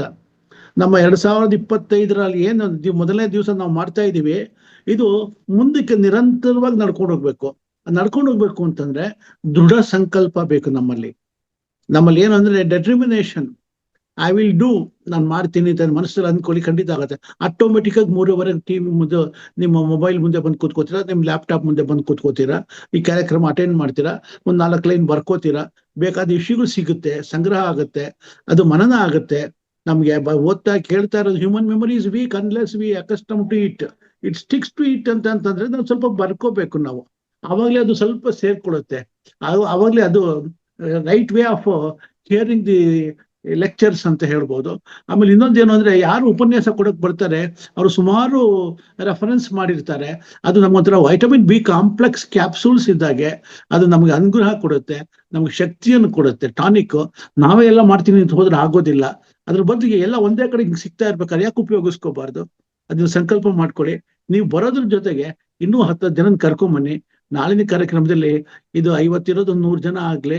ಆ 100 ಜನ ಸ್ಟ್ರೆಂತ್ ಯಾತಕ್ ಬೇಕು ಅಂತಂದ್ರೆ ಒಂದೇ ಇದು ಸ್ಟ್ರೆಚ್ ನಲ್ಲಿ ಕಲ್ತ್ಕೋತಾರೆ. Time is very short. ಇವತ್ತು ಹೋಗಿದ್ ನಾಳೆ ಬರೋದಿಲ್ಲ. ನಾಳೆ 1ನೇ ತಾರೀಕು ಬರಲ್ಲ, ನಾಳೆ 2ನೇ ತಾರೀಕೇನೆ. ನಾಳೆ ಗುರುವಾರ, ಇವತ್ತು ಬುಧವಾರ ಮುಗಿದೋಯ್ತು. ನಮ್ಮ ಲೈಫಲ್ಲಿ ತಿರ್ಗಾ ಅದು ಬರಲ್ಲ. ಅದು ಭೂತಕಾಲ ಆಗೋಯ್ತದು. ಇನ್ನು ವರ್ತಮಾನ ನೆಕ್ಸ್ಟ್ ಇವಾಗಿಂದು, ನಾಳೆ ಭವಿಷ್ಯತ್ ಕಾಲ. ಅದಕ್ಕೋಸ್ಕರ ಭವಿಷ್ಯತ್ ಕಾಲಕ್ಕೆ ನಾವು ಯೋಚನೆ ಮಾಡ್ಬೇಕು ಅಂದಾಗ ನಮ್ಮಲ್ಲಿ ಇನ್ಯಾರು ಇವತ್ತೇ ಸಾಯಂಕಾಲದ ಮೇಲೆ ಯೋಚನೆ ಮಾಡಿ 4 ಜನಕ್ಕೆ ಹೇಳಿ ಅವ್ರಿಗೂ ಒಳ್ಳೇದಾಗ್ಲಿ. ನಿಮ್ಮಿಂದ ಪುಣ್ಯ ಬರುತ್ತೆ, ಪುಣ್ಯದ ಕೆಲಸ ಮಾಡ್ತಾ ಇದ್ದೀರಾ ಅಂತ ತಿಳ್ಕೊಳ್ಳಿ. ಅವ್ರಿಗೊಂದು 4 ನಾಲೆಜ್ ಸಂಪಾದನೆ ಆಗ್ಲಿ ಅಂತ ಹೇಳಿ ಈ ಕಾರ್ಯಕ್ರಮಕ್ಕೆ ನಾವು ಸಂಪನ್ನಗೊಳಿಸಿ ಅಂತ ನಾನು ಕೇಳ್ಕೊತಾ ಇದ್ದೀನಿ ಮೇಡಮ್. ಧನ್ಯವಾದ ಸರ್ ನಿಮ್ಮ ನುಡಿಮುತ್ತಿಗಳಿಗೆ. ಆತ್ಮೀಯರೇ, ನಾಳೆಯ ದಿನ ಏನಿರುತ್ತೆ ಅಂತ ಹೇಳೋದಾದ್ರೆ ಪಿರಮಿಡ್ ಬಗ್ಗೆ ಮಾಹಿತಿಗಳನ್ನ ತಿಳಿಸ್ಕೊಡಕ್ಕೆ ಒಬ್ಬರು ಸ್ಪೀಕರ್ ಬರ್ತಾ ಇದ್ದಾರೆ. ಸೊ ದಿನವೂ ಕೂಡ ಒಬ್ಬೊಬ್ಬ ಸ್ಪೀಕರ್ಸ್ ಅಂದ್ರೆ ಅದರ ಬಗ್ಗೆ ನುರಿತ ತಜ್ಞರು ಅಂತ ಹೇಳ್ಬೋದು. ಒಂದೊಂದು ವಿಷಯದ ಬಗ್ಗೆ ಏನೇನು ನಿಮ್ಗೆ ಮಾಹಿತಿ ಅಂದ್ರೆ ನಮಗೆಲ್ಲ ಮಾಹಿತಿಯನ್ನ ಕೊಡೋದಕ್ಕೆ ದಿನವೂ ಒಬ್ಬೊಬ್ರು ಬರ್ತಾರೆ. ಆಮೇಲೆ ಶನಿವಾರದ ಕಾರ್ಯಕ್ರಮದಲ್ಲಿ ಮನರಂಜನಾ ಕಾರ್ಯಕ್ರಮನೂ ಇರುತ್ತೆ. ಈಗಾಗ್ಲೇ ನಾವು ಹೇಳ್ತಾ ಇರೋ ಪ್ರಕಾರ 21 ದಿನದ ಸಮಗ್ರ ಸ್ವಾಸ್ಥ್ಯ ಕಾರ್ಯಕ್ರಮ. ಸೊ ನಾವು ಭೌತಿಕ ಶರೀರದಲ್ಲಿದ್ದೀವಿ ಅಂದ್ರೆ ಈ ಲೌಕಿಕ ಜೀವನದಲ್ಲಿ ನಾವಿದ್ದಾಗ ನಮಗೆ ಏನು ಬೇಕು ಎಲ್ಲವನ್ನು ನಾವು ಅನುಭವಿಸ್ಬೇಕು ಅನ್ನೋದು ಇದರ ಒಂದು ಅರ್ಥ, ಸಮಗ್ರ ಜೀವನ ಶೈಲಿ ಅಂತ. ಸೊ ಹಾಗಾಗಿ ನಮಗೆ ಮನರಂಜನೆನೂ ಬೇಕು, ಊಟ ಬೇಕು, ನೀರು ಬೇಕು, ಅದರ ಜೊತೆಗೆ ಮುಖ್ಯವಾಗಿ ಧ್ಯಾನ ಬೇಕು. ಇವೆಲ್ಲವೂ ಬೇಕಾಗಿರೋದ್ರಿಂದ ಶನಿವಾರದ ಮನರಂಜನೆ ಕೂಡ ನಮಗೆ ಬೇಕು. ಹಾಗಾಗಿ ನಾವು ಶನಿವಾರದ ದಿನ ಒಂದು ಪ್ರಹಸನ ಇರ್ಬೋದು, ಹಾಡುಗಳಿರ್ಬಹುದು, ಅಥವಾ ನಾಟಕಗಳಿರ್ಬಹುದು, ಏನೇ ಒಂದು ಇನ್ಸ್ಟ್ರೂಮೆಂಟ್ಸ್ ನುಡಿಸುವಂಥದ್ದು ಇರ್ಬೋದು, ಇವೆಲ್ಲವೂ ನಡೀತಾ ಹೋಗುತ್ತೆ. ಶುಕ್ರವಾರದ ಕಾರ್ಯಕ್ರಮದಲ್ಲಿ ಪ್ರತಿ ಶುಕ್ರವಾರ ಸಮಗ್ರ ಜೀವನ ಶೈಲಿಯನ್ನ ಹೇಳ್ತಾ ಹೋಗ್ತೇವೆ. ಸೋಮವಾರದಿಂದ ಗುರುವಾರದವರೆಗೆ ಸ್ವಾಧ್ಯಾಯ ಇರುತ್ತೆ. ಮತ್ತೆ ಎಲ್ಲಾ ವಿಷಯಗಳ ಒಂದೊಂದು ವಿಷಯಗಳ ಕುರಿತು ನಮ್ಮ ಸ್ಪೀಕರ್ಸ್ ಅಂದ್ರೆ ಅದ್ರ ಬಗ್ಗೆ ಹೇಳುವಂತ ಜ್ಞಾನವಂತರು ಬರ್ತಾ ಹೋಗ್ತಾರೆ. ಸಾಕಷ್ಟು ಜ್ಞಾನವನ್ನ ನಮಗೆಲ್ರಿಗೂ ಹಂಚಲಿದ್ದಾರೆ. ಸೊ ಎಲ್ಲರೂ ದಿನವೂ ಸರಿಯಾದ ಸಮಯಕ್ಕೆ, ನಿಗದಿತ ಸಮಯಕ್ಕೆ ಬಂದು ಇಲ್ಲಿ ಆಸೀನರಾಗಿ, ಇಲ್ಲಿ ಬಂದು ಹಾಜರಾಗಿ ಅಂತ ಹೇಳ್ತಾ ನಿಮ್ಮೆಲ್ಲರಿಗೂ ತುಂಬು ಹೃದಯದ ಪ್ರೀತಿಯ ಧನ್ಯವಾದಗಳು ಹಾಗೂ ನಿಮ್ಮೆಲ್ಲರಿಗೂ ನಮಸ್ಕಾರಗಳನ್ನ ಹೇಳ್ತೇನೆ. ಮತ್ತೊಮ್ಮೆ ಈ 2025ನೇ ಇಸವಿ ನಿಮ್ಮೆಲ್ಲರ ಬಾಳಲ್ಲಿ ಸದಾಕಾಲ ಸಂತತ ಆರೋಗ್ಯ, ನೆಮ್ಮದಿ ಎಲ್ಲವನ್ನು ತರಲಿ ಅಂತ ಹೇಳ್ತಾ ಮತ್ತೊಮ್ಮೆ ನಿಮ್ಮೆಲ್ಲರಿಗೂ ಪ್ರೀತಿಪೂರ್ವಕವಾದ ನಮಸ್ಕಾರಗಳು. ಈ ಕಾರ್ಯಕ್ರಮವನ್ನು ಸಂಪನ್ನಗೊಳಿಸ್ತೇನೆ. ನಮಸ್ಕಾರ ಎಲ್ಲರಿಗೂ.